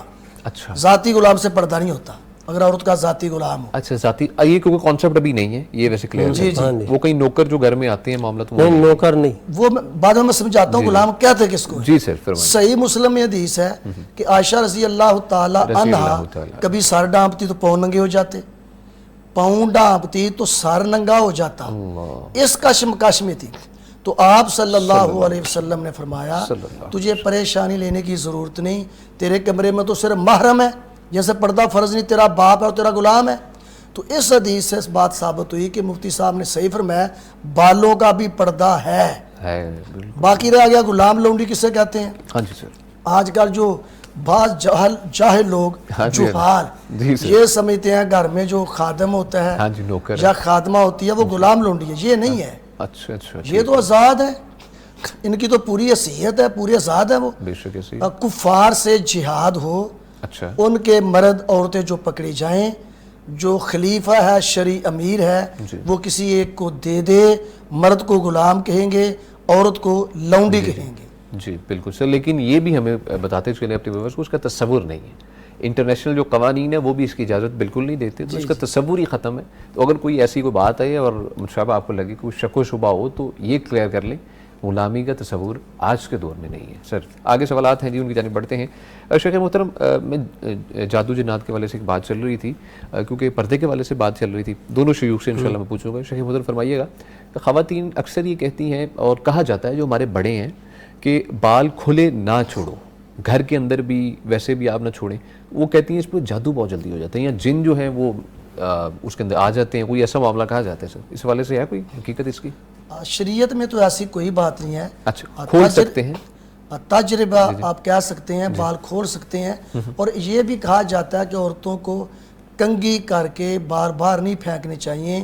وہ ہمسائے, رشتہ دار, شریک لوگ وہ بال لے جاتے ہیں عاملین کے پاس، جادوگر کے پاس، وہ بالوں پہ جادو کر دیتے ہیں، اور بہت جلدی ہوتا ہے باقی مسئلہ نہیں ہے کہ وہ سر کو ڈانپے رکھے، اور کوئی مسئلہ نہیں ہے۔ اچھا گھر میں جی یہ بات ہی مشہور ہے کہ اذان ہو رہی ہو عورتوں کو ساتھ ڈانپ لینا چاہیے، یہ بھی کچھ مسئلہ نہیں، اگر وہ ادب سے ڈانپ لیتا ہے یہ بہتر ہے، تو میرا خیال ثواب ملے گا انشاءاللہ ثواب ملے گا، اور مفتی صاحب بھی تائید فرمائیں گے۔ شیخ محترم فرمائیے اس معاملے کے بارے میں۔ نیت تو جو ایسی ہے کہ احترام ہے، شاعر اللہ کا احترام ہو رہا ہے، اللہ کا نام لیا جا رہا ہے۔ اچھا، اور اگر یہ ایسی جگہ میں ہے جی کہ جہاں پر غیر محرم بھی کھڑے ہیں، ہاں بالکل، وہاں پر اذان ہوتی ہے، دفاتر میں نا ہاں جی لیڈیز ہوتی ہیں، اذان شروع ہو جاتی تو پردہ کر لیتی ہیں، سر ڈھانپ لیتی جی سر ایسے ہی۔ تو چلو کچھ تھوڑے سے وقفے کے لیے بھی تو دین پہ عمل ہو گیا۔ چلیں شکریہ، ثواب ہو گیا جزاک اللہ خیر، بہت شکریہ۔ لائیو کالر ہمارے ساتھ موجود ہے جی، السلام علیکم۔ وعلیکم السلام جی بھائی صاحب، میں راولپنڈی سے بول رہا ہوں، ملک رضا نام ہے میرا جی ملک رضا صاحب بہت شکریہ کال کرنے کے لیے، کیسے ہیں آپ جی؟ شکر اللہ کا یار، بس تھوڑی پریشانیوں میں ہوں۔ اللہ اکبر، فرمائیے کیا پریشانی ہے؟ میرے 2 بیٹے ہیں، اچھا ایک بیٹا ماشاءاللہ پڑھ لکھ کے اس میں وکیل بن گیا، ماشاءاللہ، تو اس کی شادی وغیرہ میں نے کی ہے، اچھا تو وہ لڑکی اس کو ساتھ لے گی میرے بیٹے کو، تو میرے گھر کے بہت حالات خراب ہو چکے ہیں، اللہ تو جس کام میں بھی ہاتھ ڈالتا ہوں اس کام میں ناکامی ہو جاتی ہے، کوئی کاروبار کرنے لگتا ہوں اس میں نقصان ہو جاتا ہے، اللہ تو تعالیٰ۔ بہت برے حالات ہو گئے میرے۔ اچھا جو دوسرا بیٹا ہے وہ پاس ہی آپ کے؟ جی دوسرا بیٹا میرے پاس ہے، اس بیچارے کا بھی کوئی کام کاج نہیں ہے وہ، جی جی ٹھیک ہے، دوسرا بیٹا پاس ہے تو وہ بیچارہ ریڈی لگاتا ہے، وہ 500-700 روپیہ دیہڑ کما کر آتا ہے، تو بس گزر بسر ہی ہو رہی ہے۔ وہ بھی کہہ رہا ہے کہ بابا جی کام جو بھی کر رہا ہوں کام اس میں فائدہ نہیں ہو رہا۔ اللہ اکبر، اللہ تعالیٰ آسانیاں کرے۔ آپ کے سوال کا جواب مفتیان کرام کے سامنے، اور کچھ پوچھنا چاہ رہے ہیں آپ؟ پہلے ہم لوگ کرائے کے گھر میں تھے تب بھی تنگ تھے، پھر میرے سسرال والوں نے میری ہیلپ کی تو انہوں نے مجھے 2 کمرے دیے ہیں رہنے کے لیے، سسر کے گھر میں رہ رہا ہوں، اللہ اپنا گھر بھی نہیں ہے، اللہ تعالیٰ آسانیاں کرے جی، بہت ٹھیک ہے پریشانی ہے، کوئی وظیفہ بتا دے تو اللہ کرے بہتری آ جائے۔ ٹھیک ہے جی، بہت شکریہ۔ ملک رضا صاحب ہمارے ساتھ موجود تھے راولپنڈی سے۔ مفتی صاحب، مفتی عبدالولی خان صاحب فرمائیے۔ شیخ صاحب، شیخ محترم فرمائیے، شیخ مفتی جاوید جیسے اقبال شیخ محترم نے پہلے بھی ایک سائلہ تھی، ان کو نصیحت فرمائی کہ سب سے پہلے عقیدہ توحید مضبوط کریں، اور دوسری بات یہ سمجھ لیں کہ ہر جگہ پر جادو نہیں ہوتا، جادو سے کہیں زیادہ نظر بد لگتی ہے، اللہ اکبر، اور نظر بد اتنی سخت ہوتی ہے، اتنی سخت ہوتی ہے، صحیح حدیث ہے کہ آپ صلی اللہ علیہ وسلم نے ارشاد فرمایا کہ نظر بد اونٹ کو ہنڈیا میں ڈال دیتی ہے اور بندے کو قبر میں ڈال دیتی ہے، اتنی بڑی اتنی سخت نظر بد ہوتی ہے، بعض اوقات نظر بد لگتی ہے، بعض اوقات جادو بھی ہوتا ہے۔ تو سب سے پہلے عقیدہ توحید مضبوط کریں کہ جادو بھی اللہ کی اذن سے ہوتا ہے، نظر بد بھی اللہ کی اذن سے لگتی ہے، اور ان کا ازالہ بھی اللہ کی اذن سے ہوتا ہے۔ نمبر 2، پورے گھر میں نماز کا اہتمام کریں، سب کو نمازی بنائیں، اس کے بعد جو مسنون اذکار ہے وہ کریں۔ اس کے علاوہ ایک نصیحت ہے کہ جتنے یہ گھر کے افراد ہیں یہ صبح و شام 25 دفعہ آیت الکرسی پڑھیں، اچھا 25 دفعہ آیت الکرسی پڑھیں، اور ایک اور وظیفہ ہے جو محدث العصر ولی کامل حافظ محمد گوندلوی رحمہ اللہ رحمتاً واسعہ نے نصیحت فرمائی، محقق العصر ارشاد الاقصری حافظہ اللہ کو، اور وہ پڑھتے بھی ہیں۔ اچھا ماشاء وہ وظیف ایک تو یہ ہے کہ صبح شام 25 دفعہ آیت الکرسی پڑھیں تاکہ نظر بد سے بچ جائیں، ٹھیک ہے، جادو سے بچ جائیں۔ اچھا دوسری نصیحت ہے کاروبار کے لیے کہ سارا دن خیر و برکت رہے، تو حافظ محمد گوندلوی رحمہ اللہ نے تجربے کی بنا پر فضیلت الشیخ ارشاد الاقصری حافظ اللہ کو نصیحت کی، میں نے خود سنا ان سے۔ اچھا ماشاء اللہ، تو فجر کے بعد 500 دفعہ پڑھے، بسم اللہ الرحمن الرحیم، بسم اللہ الرحمن الرحیم، بسم اللہ الرحمن الرحیم، فجر کے بعد، اچھا، اور نماز عصر کے بعد یہ جتنے گھر کے افراد ہیں وہ پڑھیں 500 دفعہ لا حول ولا قوت الا باللہ، لا حول ولا قوت الا باللہ، اور تعداد کو یہ مسنون نہ سمجھیں، مطلب ہمارا ہے کثرت سے پڑھیں۔ بے شک ایسے ہی، تو جو میں نے ان کو نصیحت کی وظائف بتائے یہ کریں، انشاءاللہ شاہ صاحب بھی دعا کرتے ہیں، میں بھی دعا کرتا ہوں، اللہ ان کے گھر خیر و برکت عطا فرمائے، ان کے گھر سے نظر بد اور جادو کو اللہ ختم فرمائے۔ آمین آمین، جزاک اللہ خیر، جزاکم اللہ خیر۔ بہت مشہور تفصیل سے بتایا، اور بہت سے آپ کے لیے وظائف بھی الحمدللہ پتہ لگ چکے، ان پہ عمل کریں انشاءاللہ، اللہ تعالیٰ خیر کرے۔ ہمارے ساتھ کالر ہے جی، السلام علیکم۔ ہیلو، السلام علیکم۔ وعلیکم السلام۔ جی بہن فرمائیے، کیا سوال ہے آپ کا؟ جی میرا سوال یہ ہے کہ میری بہو آئی ہے، اتنا اچھا سلوک کیا اس نے سب کچھ، لیکن وہ میرے بیٹے کو ملنے دیتی، اس کے ابو کی ڈیتھ ہوئی تو تب نہیں آنے دیا۔ اب میرا داماد بھی فوت ہو گیا، 6 سال ہو گئے، میں بیٹے کو بہت ریکویسٹ کرتی ہوں، اس کو شیئر بھی دے دیا، کیا لوگ اپنا حصہ لے کے عقل سے ملتے نہیں ماں باپ کو۔ اب میں کہتی ہوں میری بیٹی کے لیے، وہ بیٹا ہے کہ بات ہی نہیں سمجھتا، میں نے اسے ہر طرح سے سمجھائی، اوپر سے مجھے کچھ نہ کچھ کر دیتے ہیں کہ زندہ ہی کیوں ہے۔ میرا بیٹا مجھے کہتا رہا آپ 2 سال کی ہے اور ماشاءاللہ 6 سال ہو گیا، اب کہتا ہے آپ تو جیت گئی ہیں، اسے آنے نہیں دیتی، اتنے چھوٹے گھر کے لیے نہ کوئی دہیج لیا نہ کچھ، لیکن اس نے اتنا ظلم کیا ہے، میں خود پریشان ہوں کہ میں گناہ گار ہوں یا وہ گناہ گار۔ انا للہ و انا الیہ راجعون۔ میں بہت پریشان، اور اس وقت میں کھیلی ہوں گھر میں، اور کوئی میری بات سننے کو تیار ہی نہیں۔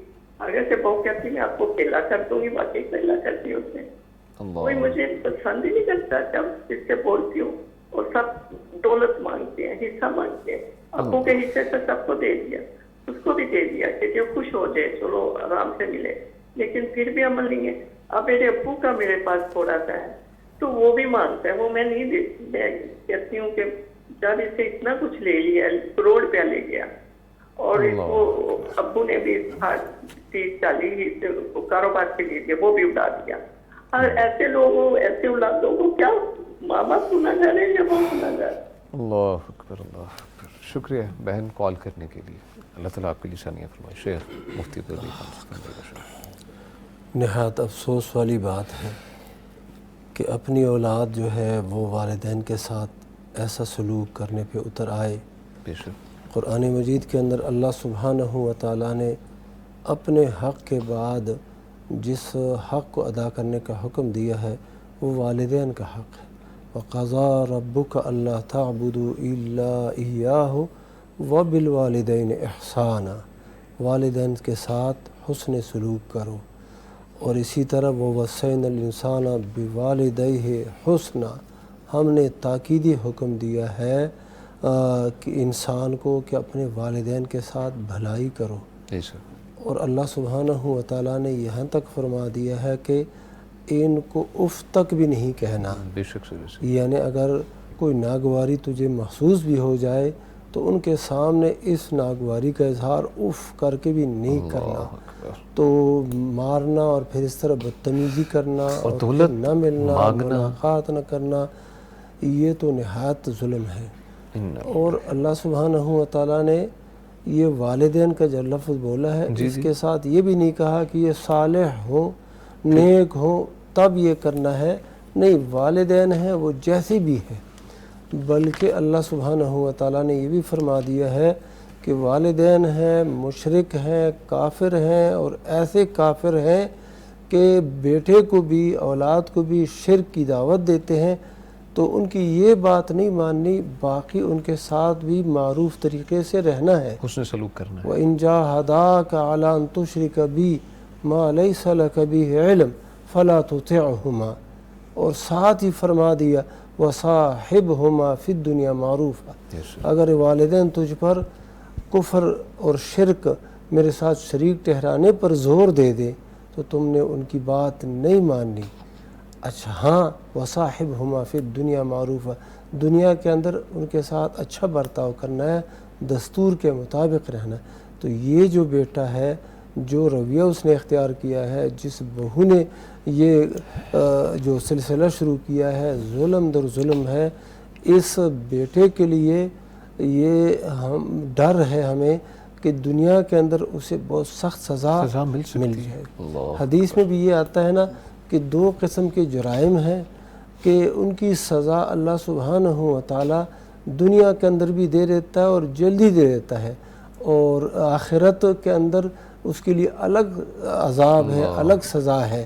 ان میں سے ایک کیا ہے، یہ حقوق والدین ہے، یہ جو قطع رحمی ہے، بالخصوص والدین کی نافرمانی، ان کو اذیت پہنچانا، اور پھر بغی اور ظلم ہے۔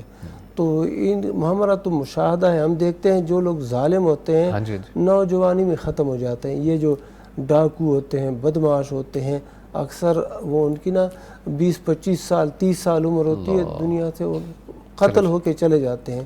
اور اسی طرح جو بیٹے ایسے کرتے ہیں ان کی زندگی بڑی تلخ ہوتی ہے۔ پھر وہی اولاد جن کی وجہ سے انہوں نے اپنے والدین کو اذیت دی، وہی بیوی جو یہ سبب بن گئی والدین کو اذیت پہنچانے کی، پھر یہی وبال جان بن جاتے ہیں۔ تو اس بیٹے کو اگر ہماری بات یہ سن رہا ہے اور کسی طریقے سے یہ بات پہنچتی ہے تو اللہ کا ڈر اختیار کرے اور جلد از جلد اپنی والدہ کے پاس جائے اور معافی مانگے اور حسن سلوک شروع کرے۔ شیخ صاحب، شیخ محترم، اب والدہ کیا مجھے ان کی بات سن کر وہ اس کنڈیشن میں تھی کہ وہ کہہ رہی تھی کہیں میں ہی تو گناہ گار نہیں، اللہ معاف کرے، کہ اس قدر کہتی میں نے دولت بھی دے دی، ایون دو انہوں نے بتایا فگر بتایا کہ 1 کروڑ تک میں نے دے دیا کہ چلو رویہ ہی اچھا ہو جائے۔ تو والدین تو بھوکے ہوتے ہیں اولاد کے اچھے رویے کے، تو اس حوالے سے یہ جو اولاد ایسی ہے سر، ایک میں نصیحت کرنا چاہتا ہوں اور ایک وظیفہ بتاؤں گا۔ جی سر۔ علامہ ناصر الدین البانی رحمہ اللہ رحمتاً واسعہ نے اس واقعہ کو صحیح قرار دیا ہے۔ غالباً ایک محدث تھے شہر بن حوشب اچھا رحمہ اللہ، وہ فرماتے ہیں میں قبرستان سے گزر رہا تھا، اچھا، عبرتناک واقعہ ہے، میں نے اپنی کتاب حقوق الوالدین والاولاد کے اندر بھی درج کیا ہے۔ میں قبرستان سے گزر رہا تھا تو ایک قبر پھٹی، قبر سے ایک آدمی نکلا تو گدھے جیسی آواز نکال رہا تھا اور قبرستان کا چکر لگا کے پھر قبر میں چلا گیا۔ میں نے محلے کے لوگوں سے پوچھا اس کا کیا قصہ، کیا مواجرہ ہے؟ کہنے لگے وہ سامنے اس کی والدہ کا گھر ہے، تو ان سے جا کر پوچھ لی اس کا کیا قصہ ہے، کیا واقعہ ہے۔ کہتا ہے میں ایک بوڑھی عورت کے پاس گیا جو چرخہ چلا رہی تھی، تو میں نے پوچھا کہ یہ آپ کا بیٹا ہے، میں نے یہ دیکھا، اس کا کیا قصہ ہے؟ کہتی یہ شراب پیتا تھا۔ تو میں اس کو سمجھاتی کہ شراب نہ پیا کر، یہ آگے سے مجھے کہتا چل گدی۔ تو جیسے شیخ صاحب نے کہا کہ اللہ ایسے لوگوں کو دنیا میں بھی عبرت کا نشان بنا سکتا ہے۔ ایک تو اس کے بچے کو اللہ سے ڈرنا چاہیے، جامع ترمذی کی حدیث ہے والدین خوش ہیں تو اللہ خوش ہے، والدین ناراض ہیں تو اللہ ناراض ہے۔ ایک صحابی کہتا ہے ان ابی یحتاج الی مالی، اے اللہ کے رسول صلی اللہ علیہ وسلم، اللہ اکبر، میرے والد کو میرے مال کی ضرورت پڑ گئی ہے۔ تو پتہ آپ نے کیا فرمایا؟ انت و مالک لابی کا، تو ضرورت کی بات کرتا ہے، تو اور تیری ساری جائیداد سارا کاروبار ہے ہی تیرے باپ کا۔ تو یہ المیہ ہے کہ والدین کو ساتھ اتنا غلط سلوک کرتے ہیں، دکھ دیتے ہیں۔ باقی میری اپنی بہن کو نصیحت ہے کہ 2 وظیفے کرے اور دونوں مسنون ہیں۔ ایک کا حوالہ ہے مسند احمد، اچھا ٹھیک ہے، آپ صلی اللہ علیہ وسلم نے غالباً اسماء بنت امیس یا کسی اور صحابیہ کو نصیحت فرمائی رضی اللہ تعالیٰ عنہ کہ کرب کے وقت، انتہائی مصیبت اور پریشانی کے وقت یہ پڑھا کر اللہ اللہ ربی لا اشرک بہ شیئا، کمال کا وظیفہ ہے، اللہ اللہ ربی لا اشرک بہ شیئا۔ ہماری بہن یہ کثرت سے پڑھے۔ اور دوسرا وظیفہ جامع ترمذی میں حدیث ہے کہ آپ صلی اللہ علیہ وسلم کرب کے وقت وہ پڑھا کرتے تھے یا حیو یا قیوم یا حیو یا قیوم برحمتی کا استغیث یا نستغیث۔ ہماری یہ بہن کم از کم یہ 2 اذکار 300 مرتبہ پڑھے اور اللہ کے ساتھ مزید اپنے تعلقات قائم کرے، اللہ سے صلح کر لے۔ کوئی کمی کوتاہی ہے نا ہماری اس بہن کے اندر، کوئی کمی کوتاہی ہے، انسان ہونے کے ناطے سے کوئی کمی کوتاہی ہو جاتی ہے، غیبت، چغلی، جھوٹ، بہتان وغیرہ، تو وہ اپنی کمیاں کوتاہیاں دور کر دے، اللہ سے صلح کر لے، انشاءاللہ اللہ پاک فضل کریں گے انشاءاللہ۔ سر جزاک اللہ خیر، ماشاءاللہ۔ آج تو بہاریں ہیں آپ کے لیے وظائف کی، یہ جو بہاریں آپ انہیں سمیٹ لیں، آپ انہیں بند کر لیں، اپنے دماغ میں، دل میں کہیں نہ کہیں انہیں جگہ دیں، اور بہت ہی خوبصورت وظائف ہیں، انہیں زندگی میں لازمی شامل کیجیے گا، پریشانیاں وہ دور ہوں گی۔ اور دوسری بات جو والدین کے والد سے شیخ نے کی کہ حدیث میں ہے جیسا کہ والدین اگر خوش ہیں تو اللہ خوش ہے، اگر والدین ناراض ہیں تو اللہ تعالیٰ ناراض ہے۔ اس سے بڑھ کے میرے خیال میں ایک مسلمان کے لیے خاص طور پر کوئی جملہ ہے ہی نہیں راہ راست پہ لانے کے لیے کہ صرف اس پہ غور کر لے کہ والدین خوش ہیں تو اللہ خوش ہے، والدین ناراض ہیں تو اللہ ناراض ہے۔ یہاں پر ایک بریک ہے جی، ہمارے ساتھ رہیے گا۔ فاسألوا أهل الذكر إن كنتم لا تعلمون فاسألوا أهل الذكر إن كنتم لا تعلمون۔ ویلکم بیک جی، آپ کی طرف سے بھیجے گئے سوالات ہیں یوٹیوب کے کمنٹ سیکشن میں، مفتیان کرام کے سامنے وہ رکھتے ہیں مفتی عبدالولی خان صاحب۔ شیخ محترم رضیہ حسین کے نام سے آئیڈیا لکھتے ہیں جی، السلام علیکم ورحمۃ اللہ وبرکاتہ۔ وعلیکم السلام ورحمۃ اللہ وبرکاتہ۔ اللہ پاک آپ کو خوش رکھے، سب بھائیوں کو جزاک اللہ خیر۔ بہت شکریہ۔ شیخ محترم درخواست کر رہے ہیں میرے لیے دعا کریں کہ اللہ پاک میرے حق میں خیر کرے۔ یہ بہن ہے کہ بھائی ہے؟ یہ بھائی ہیں، بھائی رضیہ ہے، اب پتہ نہیں بھائی ہیں یا ہاں ٹھیک ہے۔ رضیہ نام لکھا۔ اللہ سبحانہ و تعالی ہمارے اس بھائی یا اس بہن کو بہت خیر عطا فرمائے اور ان کے لیے تمام امور میں آسانیاں فرمائے، ٹھیک ہے، اور جو ان کی جو خواہشات ہیں، جائز خواہشات، شرعی خواہشات، اللہ تعالیٰ ہم سب کو پوری فرمائے۔ آمین ثم آمین، جزاک اللہ خیر۔ آگے چلتے ہیں جی۔ شیخ محترم سوال فیضان کے نام سے آئیڈی ہے، لکھتی ہیں جی، سب سے پہلے پیغام کی ساری ٹیم کو سلام کرتا ہوں جی، وعلیکم السلام۔ جو اسلام سے متعلق الحمدللہ بہترین کام کر رہے ہیں اور لوگوں تک پہنچا رہے ہیں، یہ اللہ کا خاص کرم ہے، الحمدللہ اللہ کا خاص کرم۔ سوال یہ ہے کہ صدقہ دینے کا بہتر طریقہ کیا ہے؟ شیخ اقبال سے القر صاحب۔ شیخ محترم شیخ آپ فرما لیجیے۔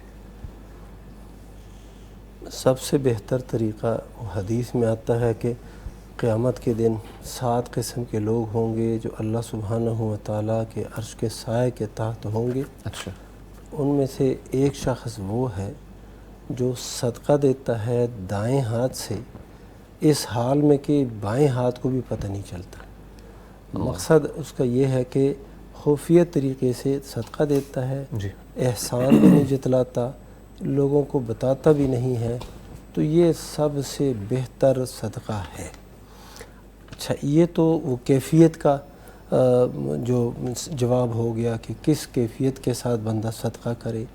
باقی یہ ہے کہ پانی کا صدقہ یہ افضل صدقات میں سے ہے، ٹھیک ہے، جہاں پر پانی کی ضرورت ہے، اور پانی کی ضرورت یقیناً ہر جگہ ہوتی بے ہے۔ شک سر ایسے ہی۔ بعض علاقوں میں اللہ سبحانہ و تعالیٰ کی فراوانی ہوتی ہے، جیسے یہ پنجاب ہے، پنجاب کے یہ مرکزی جو حصہ ہے، لاہور، سیالکوٹ، گجرانوالہ، ہاں جی، یہ علاقوں میں یہ اس کی ایک وجہ بھی میں بتا دوں۔ فرمائیے۔ وہ وجہ یہ ہے کہ یہ جو علاقے ہیں نا، یہ صدقہ اور خیرات میں اللہ سبحانہ و تعالیٰ نے ان کو یعنی تقدم عطا کیا ہے، بہت بڑا دل عطا ہاں جی۔ کیا، تو یہ صدقہ اور خیرات کی وجہ سے یہ جو ہے نا لوگ آگے ہوئے ہیں، اور کار خیر، مساجد، مدارس وغیرہ دور دور سے لوگ ادھر آتے ہیں، اور اللہ سبحانہ و تعالیٰ ان کی مدد کرتا ہے ان لوگوں کے ذریعے سے۔ اور ایک یہ بھی ہے کہ یہ وسیع القلب ہے، ہر قوم، ہر برادری کے لوگ یہاں پر ضم ہو جاتے ہیں، اور وہ ضم ہو جاتے ہیں، وہ کچھ عرصے کے بعد اس معاشرے کا حصہ بن جاتے ہیں، اور ایسے کوئی نہیں ہوتا۔ باقی علاقوں میں ایسا نہیں ہوتا، اس لیے میں نے جو غور کیا یہ فراوانی ہے۔ تو باہر صورت میں یہ بات کر رہا تھا کہ بعض علاقوں میں پانی تو ہوتا ہے لیکن پھر بھی ضرورت تو ہوتی ہے نا، زمین کو نکالنے کے لیے بھی کوئی پیسوں کی ضرورت ہوتی ہے، تو یہ سب سے افضل صدقہ ہے، ایک بات۔ اور دوسری بات یہ ہے کہ جہد المقل، جہد المقل مقصد یہ ہے کہ بندہ ایک پیسے اس کے پاس کم ہے لیکن اس سے بھی زیادہ ضرورت مند شخص ہے، یہ اپنے پیسے اس کے سپرد کر دیتا ہے، صدقہ کر دیتا ہے، تو یہ افضل صدقہ ہے، بہت افضل۔ اور یہ جو ہے نا صدقے کے پھر صدقہ تو ترد البلاء، صدقہ جو ہے بلاؤں کو رد کر دیتا ہے، صدقے سے بیماریاں دور ہو جاتی ہیں، بے شک سر صحیح۔ اور اللہ کے نبی صلی اللہ علیہ وسلم نے فرمایا داؤ مرضاکم بالصدقہ، خیرات اور صدقے سے اپنے بیماروں کا علاج کرو، ماشاءاللہ، اور بہت سے چیزوں کے لیے نا صدقہ جو ہے نا کارآمد ہوتا ہے، اور اللہ سبحانہ و تعالیٰ بہت عظیم فضل فرماتا ہے۔ اچھا شیخ محترم، ایک کانسیپٹ ہے ہمارے معاشرے میں، اور میرے خیال میں حدیث بھی بتائی جاتی ہے کوئی، کہ جتنی آپ کی پاکٹ ہے اس حساب سے آپ صدقہ کریں، یہ نہ ہو کہ آپ خود ہی تنگ ہو جائیں۔ اور ایک اس والے سے شیخ محترم تھوڑا سا نا شک و شبہ پایا جاتا ہے، لوگ پھر کہتے ہیں جی ساڈے تے اپنے حالات نہیں ٹھیک، میں باہر کسی نو کی دینا ہے، حالانکہ کئی جگہ ہمیں پتہ لگتا ہے کہ یار شاید 100 50 100 200 1000 دینے سے کام چل سکتا ہے۔ یہ نا یہ حالات کا فرق ہوتا ہے۔ ہاں سر، بعض اوقات تو وہ جو ہے نا صدقے کے بارے میں آتا ہے کہ عن ظہر غنان، ہاں جی، یعنی غنا کے ظہر سے یہ صدقہ ہو، وہ افضل صدقہ ہوتا ہاں ہے، جی، یعنی بندہ کچھ دینے کے بعد بھی اس کے پاس وسعت اور فراخی موجود ہو، ہاں ٹھیک ہے یہ سر، تو بہت اچھی بات ہے۔ اوکے، لیکن کیا جو لوگ مالدار نہیں ہیں، غنا والے نہیں ہیں، وہ تھوڑا کچھ بھی نہیں دے سکتے؟ ایسے ہی حدیث میں تو یہ بھی آیا ہے اتقوا النار ولو بشق تمرۃ، جہنم کی آگ سے اپنے آپ کو بچا لو اگرچہ کھجور کا ایک آدھا حصہ، ایک ٹکڑا ہی کیوں نہ ہو۔ اللہ، اب بندہ یہ نہیں دے سکتا، 10 20 روپے ایک عام بندہ کیوں نہیں دے سکتا؟ کھجور ہی دے سکتا، ہاں جی، جب کھجور آدھا کھجور دے تو، اور پھر یہ بھی ہے کہ اس کو حقیر نہ جانے، اپنے اس عمل کو نہ وہ حقیر نہ جانے کہ یار میں یہ 10 15 روپے دے رہا ہوں، یہ 20 روپے بعض اوقات یہ بڑا وہ معاملہ آسان ہو جاتا ہے۔ نیت کے حوالے سے ہے نا، کرایہ جو جس شخص کے پاس یہ پیسے نہیں ہیں، جی بالکل وہ بالکل کرایہ دے کے دوسری جگہ اپنے گھر پہنچ سکتا ہے، بالکل صحیح، اس کی عزت بھی محفوظ ہو جاتی ہے، وہ مانگنے سے بچ جاتا ہے اگر آپ نے اس کے ساتھ یہ رویہ تھوڑا سا لقمہ دے دوں۔ فرمائیے سر، آپ کی طرف ہی آ رہے تھے ہم۔ محترم نے جی بڑی عمدہ گفتگو کی ہے، ماشاءاللہ، محققانہ اور بہترین۔ جی، بعض لوگ یہ سمجھتے ہیں کہ صدقے کے لیے کوئی جاندار شے ہونی چاہیے، ہاں کوئی مرغا ہونا چاہیے، بکرا ہونا چاہیے کالے رنگ کا، بالکل، یہ بھی بعض لوگوں میں یہ بات پائی جاتی ہے۔ ایسی کوئی حدیث نہیں ہے کہ صدقہ وہ بہتر ہے کہ جو جاندار چیز کا ہونا چاہیے۔ اب غریب کے گھر دال نہیں ہے، کسی غریب کے گھر گھی نہیں ہے، گیس کا بل زیادہ ہے، یہ بکریوں کو دیتے پھرتے ہیں، پھر بکرا بھی وہ دیتے ہیں جس کی کھال نہیں اترتی، بس کہتے ہیں جاندار ہونا چاہیے اور کالے رنگ کا ہونا چاہیے، بے شک اس میں گوشت 2.5 کلو ہو۔ اللہ، تو یہ بھی لوگوں کو اپنا عقیدہ درست کرنا چاہیے، کالے رنگ کا بکرا ہو اور جان والی شے ہو، یہ کوئی مسئلہ نہیں ہے۔ ٹھیک ہے، میں یہ سمجھتا ہوں جس غریب کو، مسکین کو آپ نے صدقہ دینا ہے، جس شے کی اس کو ضرورت ہے، اس کا صدقہ بہترین ہے۔ بہترین۔ اور دوسری بات، شیخ محترم نے ایک حدیث بیان کی ہے، جی، میں اس کو کھول کر بیان کرنا چاہتا ہوں، اس کی سند اصل ذات ہی ہے۔ شیخ محترم نے بیان کیا ہے کہ نبی کریم صلی اللہ علیہ وسلم نے فرمایا، اپنے بیماروں کا علاج کرو صدقے خیرات کے ساتھ۔ عبد المالک مجاہد صاحب حافظہ اللہ نے اپنی کتاب سنہری اوراق میں واقعہ لکھا ہے کہ شام کا ڈاکٹر عیسیٰ مرزوقی تھا، وہ بھی ڈاکٹر تھا، اچھا، تو اس کو بلڈ کینسر ہو گیا، اللہ، تو اس کے جو کلیگ تھے باقی ڈاکٹر، انہوں نے اس کو لاجواب کر دیا، ایک ڈاکٹر کو ہی، ڈاکٹر کو رپورٹیں کرائیں تو بلڈ کینسر نکلا، تو ڈاکٹروں نے کہا بس اب تم موت کا انتظار کر۔ ٹھیک ہے، وہ زندگی سے مایوس ہو کر گھر بیٹھ گیا۔ ایک دن وہ جمعۃ المبارک کا خطبہ سننے کے لیے مسجد میں گیا، اچھا، تو وہاں ممبر پر جو خطیب تھے سلفی العقیدہ، وہ یہ حدیث بیان کر رہے تھے کہ آپ صلی اللہ علیہ وسلم کا ارشاد ہے کہ اپنے بیماروں کا علاج کرو صدقہ خیرات کر کے۔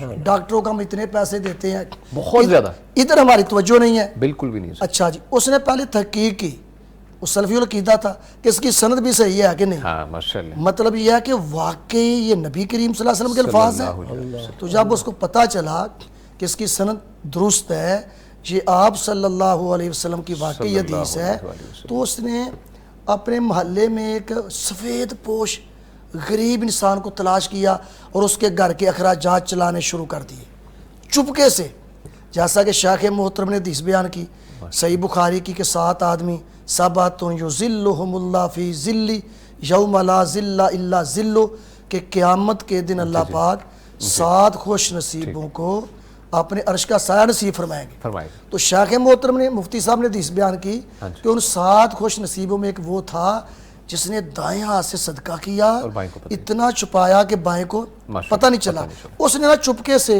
ایک سفید پوست انسان کے گھر کے اخراجات چلانے شروع کر دیے، آہستہ آہستہ یہ ٹھیک ہونا شروع ہو گیا. ماشاء اللہ. ایک دن ہوا یہ 100% ٹھیک ہوا، رپورٹیں کرائی، رپورٹیں بالکل صاف. اللہ یہ ڈاکٹروں کے پاس گیا کہ کیتا کیا اللہ. تو تیری تو رپورٹیں خراب تھی، بلڈ کینسر تھا تجھے، جی اور ہم نے تجھے لاجواب کر دیا تھا. وہ کہنے لگا میں جمعہ پڑھنے گیا تو وہاں میں نے سنا کہ نبی کریم صلی اللہ علیہ وسلم کا فرمان ہے. اب یہ کیسے ہو سکتا ہے کہ جس زبان سے وحی کے بغیر بات نہیں نکلتی، ان کی بات میں کوئی شک ہو؟ ہمارے ماننے میں فرق ہو سکتا ہے. بالکل سر. وہ کہتے ہیں میں نے تحقیق کی، حدیث صحیح تھی تو میں نے صدقہ خیرات شروع کر دیا، اللہ نے مجھے شفا دے دی. الحمدللہ. الحمدللہ. سر بہت بہت بہترین واقعہ تھا. اس بات کو ہم دوبارہ انشاءاللہ کنٹینیو کریں گے. کالر کو ایڈ کرتے چلے. کافی دیر سے مرشد موجود ہے. السلام علیکم جی. کافی دیر سے موجود تھے، معذرت کے ساتھ آپ ڈراپ ہو چکے ہیں، بات چل رہی تھی اس وجہ سے آپ کو ایڈ نہیں کر سکے. کوشش کریں دوبارہ سے کال کریں، انشاءاللہ فوراً آپ کو شامل کریں گے پروگرام میں. شیخ فرمائیے. شیخ جی محترم. بات ختم ہو گئی ہے کہ مفتی صاحب ہمارے شیخ صاحب جو بات کر رہے تھے اس میں اضافہ کیا ہے کہ بعض جو لا علم لوگ ہیں ان کے دماغ میں جو بات ہے کہ صدقے کے لیے جاندار چیز ہونی چاہیے، ایسا کوئی مسئلہ نہیں ہے. نمبر 2 وضاحت کی ہے کہ ہم ڈاکٹروں کے پاس جاتے ہیں علاج کروانے کے لیے، پیسے نہ بھی ہو قرض اٹھاتے ہیں، پلاٹ بیچتے ہیں اور علاج کرواتے ہیں، نہ بھی رام آئے پھر بھی پیسے خرچ کرتے ہیں. اور اس حدیث کی طرح توجہ ہی نہیں کہ نبی کریم صلی اللہ علیہ وسلم کا فرمان ہے، عام بات نہیں ہے، سمجھو اللہ کا فرمان ہے. آپ وہی کے بغیر بولتے نہیں دین کے مسئلہ میں کہ اپنے بیماروں کا علاج کرو صدقے کے ساتھ. اچھا شیخ محترم نے، ہمارے مفتی اعظم صاحب نے، عبدالولی خان صاحب نے ایک اور بات بیان کی کہ پانی کا صدقہ بڑا بہترین ہے. مجھے اچانک یاد آ گیا کہ محدث مجاہد عبداللہ بن مبارک رحمہ اللہ رحمتاً واسعہ کے پاس ایک آدمی آیا، میرے گھٹنے میں درد ہے. اچھا. وہاں سے پیپ بھی نکلتی ہے، گھٹنے میں تکلیف ہے، درد بھی ہے، پیپ نکلتی ہے، خون نکلتا ہے. اچھا. انہوں نے کہا کوئی ایسی جگہ تلاش کر جہاں پانی کی ضرورت ہے. تو انہوں نے ایسی جگہ تلاش کی جہاں پانی کی ضرورت تھی، لوگ پانی پیتے رہے، اس کا زخم ٹھیک ہوتا رہا. میں نے کہا شیخ صاحب کی بات کو مزید کھول دی. اچھا ہمارے معاشرے میں ماشاءاللہ لوگ، شیخ آپ بھی میرے خیال میں اس بات سے ضرور اتفاق کریں گے کہ پریکٹیکل ایگزامپل سے اور زیادہ، حالانکہ جیسا کہ آپ نے فرمایا آپ کی جو بات ہے وہ اللہ کی ہی بات ہے، ہمیں مان لینی چاہیے، لیکن جس طریقے سے آپ نے بیان کیا ماشاءاللہ انشاءاللہ بہت سے لوگ دیکھنے والے ہیں، زندگی میں لازمی شامل کریں گے. انشاءاللہ میں بھی کوشش کروں گا اس کو لازمی پکڑ لیں. اللہ تعالیٰ سب کو. سب سے پہلے آپ شروع کریں نا، پیغام ٹی وی میں حصہ ڈالیں انشاءاللہ سر، لازمی انشاءاللہ تعالیٰ. اچھا شیخ محترم، سوالات کی جانب بڑھنے سے پہلے کالر ہیں، یوٹیوب کے کمنٹ سیکشن میں بھی سوالات ہیں، ٹائم بہت کم ہے. السلام علیکم. صابر حسین صاحب لاہور سے مسجد موجود ہیں. جی سر میں عرض کر رہا ہوں، میرا سوال سنا ہے آپ نے؟ اچھا کیا سوال؟ موجود علیم صاحب السلام علیکم. وعلیکم السلام. صابر حسین صاحب کیسے ہیں آپ؟ جی الحمدللہ کر رہا ہوں. جی فرمائیے. میری طرف سے مفتیان صاحبان کو محترمانہ سلام کر دیں. جی شیخ. وعلیکم السلام. جی سر میرا سوال یہ ہے، 2 نقطے ہیں میرے سوال کے. میرا بھائی کینسر کا مریض تھا، 15-20 دن مطلب 15 سال اس سے میں سپورٹ کر رہا تھا، وہ فوت ہو گئے. ان کی 3 بیٹیاں تھیں، 2 بیٹیوں کی میں نے شادی کی. ٹھیک ہے. تیسری بیٹی جو میری بھابھی جو ہے وہ بیٹی میری بھتیجی رہ گئی، اس کو غیر لوگوں کے گھر چلی گئی، 1 مہینہ وہیں رہی، غیر مہر میں لوگوں کے وہیں جا کے اس کا نکاح کر دیا بغیر میرے پوچھے. میں نے منع کیا ایسا نہ کرنا، جب میں اس کو باقاعدہ ماہانہ خرچہ دے رہے تھے. ہاں جی ٹھیک ہے. لیکن اس کے باوجود اس نے میرا کہنا نہیں مانا، بغیر میری اجازت غیر برادری میں اسے رشتہ کر دیا. اب میرے لیے 2 سوال یہ ہے کہ ایک سوال یہ ہے، میرا سوال یہ کو نکاح جائز ہے. دوسرا سوال یہ ہے کہ اب نے ان سے باپی سے میں نے اب قطع طلاق کر لیا ہے، میرے بہن بھائیوں نے قطع کر لیا ہے کہ غیر محرم لوگوں کی طرف خود جوان ہے وہ غیر محرم لوگوں کے گھر رہی جا کے 1 مہینہ، وہیں جا کے اس کی بیٹی کی شادی کر دی. اچھا ٹھیک ہے جی ٹھیک ہے. صابر حسین صاحب ٹھیک ہے. صابر حسین صاحب بہت شکریہ لاہور سے آپ نے کال کی. شیخ مفتی عبدالولی خان سے فرمائیے. شیخ محترم. پہلی بات تو یہ ہے کہ جب کسی لڑکی کا والد فوت ہو جائے جی سر، تو اس کا اگر بھائی موجود ہے اور وہ بالغ ہے تو وہ ولی بن سکتا ہے. بھائی ٹھیک ہے. بھائی بھی نہیں ہے تو پھر اس کے بعد چچا جو ہے تایا چاچا یہ ولی ہے شرعی طور پر. لیکن یہاں پر سر وہ کہہ رہے ہیں کہ میں نے پہلے 2 کی آلریڈی شادی کی ہے, تو اس سے معلوم پڑ رہا ہے کہ بھائی کوئی نہیں ہے, 3 بیٹیاں ہیں. ہاں جی, تو اب یہ جو ہے نا انہوں نے اپنی بھتیجیوں کی شادیاں کرائیں 2 کی, اور ان کی یہ شرعی ولی تھے. بالکل وہ نکاح بھی درست, سارے معاملات درست. جی سر ٹھیک ہے. جو تیسری بھتیجی کی شادی ہو گئی, ان کی بھابھی نے وہ اپنی مرضی سے کہیں پر شادی کرا دی ہے, تو وہ نکاح جو ہے شرعی اعتبار سے ولی کے بغیر ہے. اللہ کے نبی صلی اللہ علیہ وسلم کی حدیث ہے, لا نکاح الا بولی, ولی کے بغیر نکاح نہیں ہے. اور شرعی ولی ان کے چچا ہی ہیں. ٹھیک ہے. اچھا, اسی طرح دوسری حدیث میں آیا ہے, عائشہ رضی اللہ تعالیٰ عنہ بیان فرماتی ہے, ایما امرأۃ نکحت بغیر اذن ولیہا فنکاحہا باطل, جو بھی عورت ولی کی اجازت کے بغیر نکاح کرے تو اس کا نکاح باطل ہے. تو یہ شرعی اعتبار سے تو نکاح کی یہ حیثیت ہے. باقی اس کی بھابھی کا جو عمل ہے یہ بھی ناجائز ہے کہ غیر محرموں میں جا کے وہ رہنا, 1 مہینہ پہلے رہے, اور پھر اس طرح کا معاملہ کرنا, یہ بالکل درست نہیں. ان کا یہ طرز عمل درست نہیں, شرعی لحاظ سے یہ غلط ہے.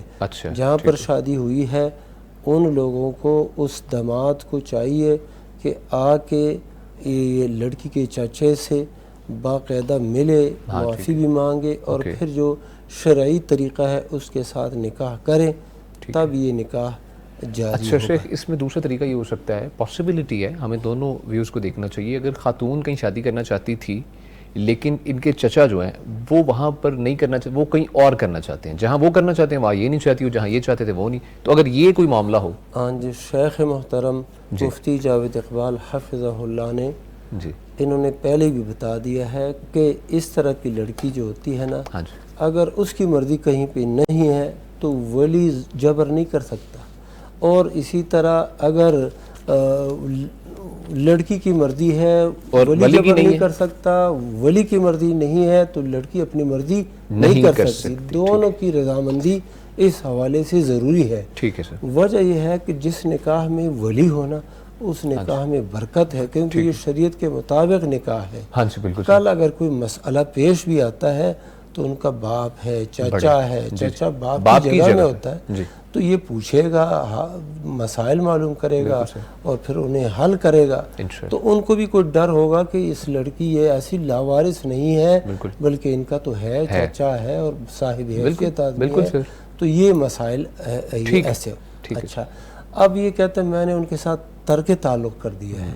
ان کی بھی جو بہنیں ہیں انہوں نے بھی ترک تعلق کر دیا. ہاں جی, ہم اپنے اس بھائی سے کہتے ہیں کہ آپ ترک تعلق نہ کریں, ان کے ساتھ تعلق کو واپس جوڑیں اور نصیحت کریں. اگر آپ ایسے نہیں کریں گے نا تو اس صلہ رحمی نہیں رہے گی. انہوں نے آپ کی نافرمانی کی ہے, غلط کیا ہے, لیکن آپ ان کے ساتھ تعلق اور اسی طرح خیر خواہی, نیکی جو پہلے بھی کرتے رہے ہیں اب بھی کریں, اور تاکہ وہ لوگ نیکی کی راہ پہ دین کے قریب آ جائیں. ٹھیک ہے. شیخ محترم کی ایک بات وہ ذہن کھول کر سن لیں, اگر بچی لڑکی کا بالغ بھائی ہے تو پھر چاچا ولی نہیں بن سکتا کسی صورت بھی. جی, شیخ محترم نے یہ الفاظ واضح بولے ہیں. اگر بچی کا جس کی شادی ہوئی ہے, نکاح ہوا ہے, اس کی بھتیجی, اگر اس کا بالغ بھائی ہے تو پھر وہ ولی ہے, پھر چاچا تایا ولی نہیں ہے. جی ٹھیک ہے. شیخ محترم, اس والے سے میں پوچھنا چاہوں گا, جیسا کہ انہوں نے بولا کہ 1 مہینہ ان کے مطابق, ہمیں نہیں علم, لیکن ان کے مطابق 1 مہینہ پہلے غیر محرم کے گھر جا کر رہی ہے. غیر محرم کے گھر میں جا کے رہنا, غیر محرم میں رہنا, دین اسلام کہاں تک اسی لیے اجازت دیتا ہے؟ پہلی بات تو یہ ہے کہ اگر اس کی کوئی اور جگہ نہیں ہے, کیونکہ یہ جو ہے نا یہ بھی تو اس کا دیور جیٹھ ہے نا. یہ جو سوال کرنے والا ہے یہ بھی اپنی بابی کا دیور یا جیٹھ ہے, تو دیور جیٹھ ہے غیر محرم. نبی کریم صلی اللہ علیہ وسلم نے فرمایا کوئی عورت کسی مرد کے ساتھ خلوت اختیار نہ کرے. تو پتہ سائل نے کیا کہا, آفا رئیت الحموا, دیور جیٹھ بھی بھابھی کے ساتھ الگ نہیں ہو سکتے, کار میں, موٹر سائیکل میں, کمرے میں. تو آپ نے فرمایا الحم والموت, دیور جیٹھ تو سب سے خطرناک ہے. تو اگر وہ اپنے میکے کے گھر میں رہتی ہے, اپنے بھائی کے گھر رہتی ہے, اپنے بھتیجے بھانجے کے پاس رہتی ہے، وہ اس کے محرم ہے. ہاں جی تو ٹھیک اگر ہے. اس بیچاری کا کوئی محرم بھی نہیں ہے تو جہاں اس کی عزت محفوظ ہے وہاں رہے اور غیر محرم سے ذرا اجتناب کرے. ہاں بیٹی کے لیے، کیونکہ بیٹی کا معاملہ تھا اس حوالے سے بھی انشاءاللہ. چلیں مفتی صاحب ٹائم ہمارے پاس ختم ہو چکا ہے پروگرام کا. ناظرین کرام اسی کے ساتھ آپ سے اجازت چاہیں گے. پروگرام اپنے اختتام کو پہنچتا ہے. ہمارے ساتھ موجود رہے فضیلت الشیخ مفتی عبدالولی خان صاحب، ممبر فقہ فتویٰ کونسل. مفتی صاحب بہت شکریہ تشریف آوری کا. اور ناظرین کرام اس سے پہلے آپ کو بتاتے چلیں کافی سوالات ہیں جو کہ پروگرام کے آخر میں آئے ہیں. معذرت کے ساتھ وہ ایڈ نہیں کر سکے. کوشش کریں گے نیکسٹ پروگرام میں ان سوالات کو ایڈ کریں. کوشش کیا کریں جیسے ہی پروگرام شروع ہو تو پہلی سلاٹ کے اندر آپ نے سوالات پوچھنے ہوتے ہیں، کوشش کیا کریں آپ پوچھ لیا کریں تاکہ جلد سے جلد آپ کے سوالات، خاص طور پہ یوٹیوب پہ جو سوالات ہیں وہ شامل کر لیے جائیں. اسی کے ساتھ شکریہ ادا کرنا چاہوں گا مفتی عبدالولی خان صاحب کا. تشریف آوری کا شکریہ، جزاک اللہ خیر.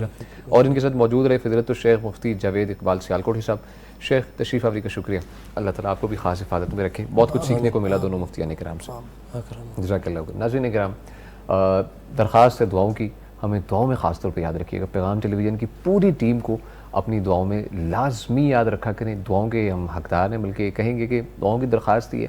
ہم درخواست گزار ہیں کہ دعاؤں میں لازمی یاد رکھا کریں اور اپنا بہت سا خیال رکھیے گا. آپ سے ملاقات ہوگی انشاءاللہ اگلے پروگرام میں. تب تک کے لیے دیجیے اجازت. اللہ نے کے بعد. فاسألوا أهل الذكر إن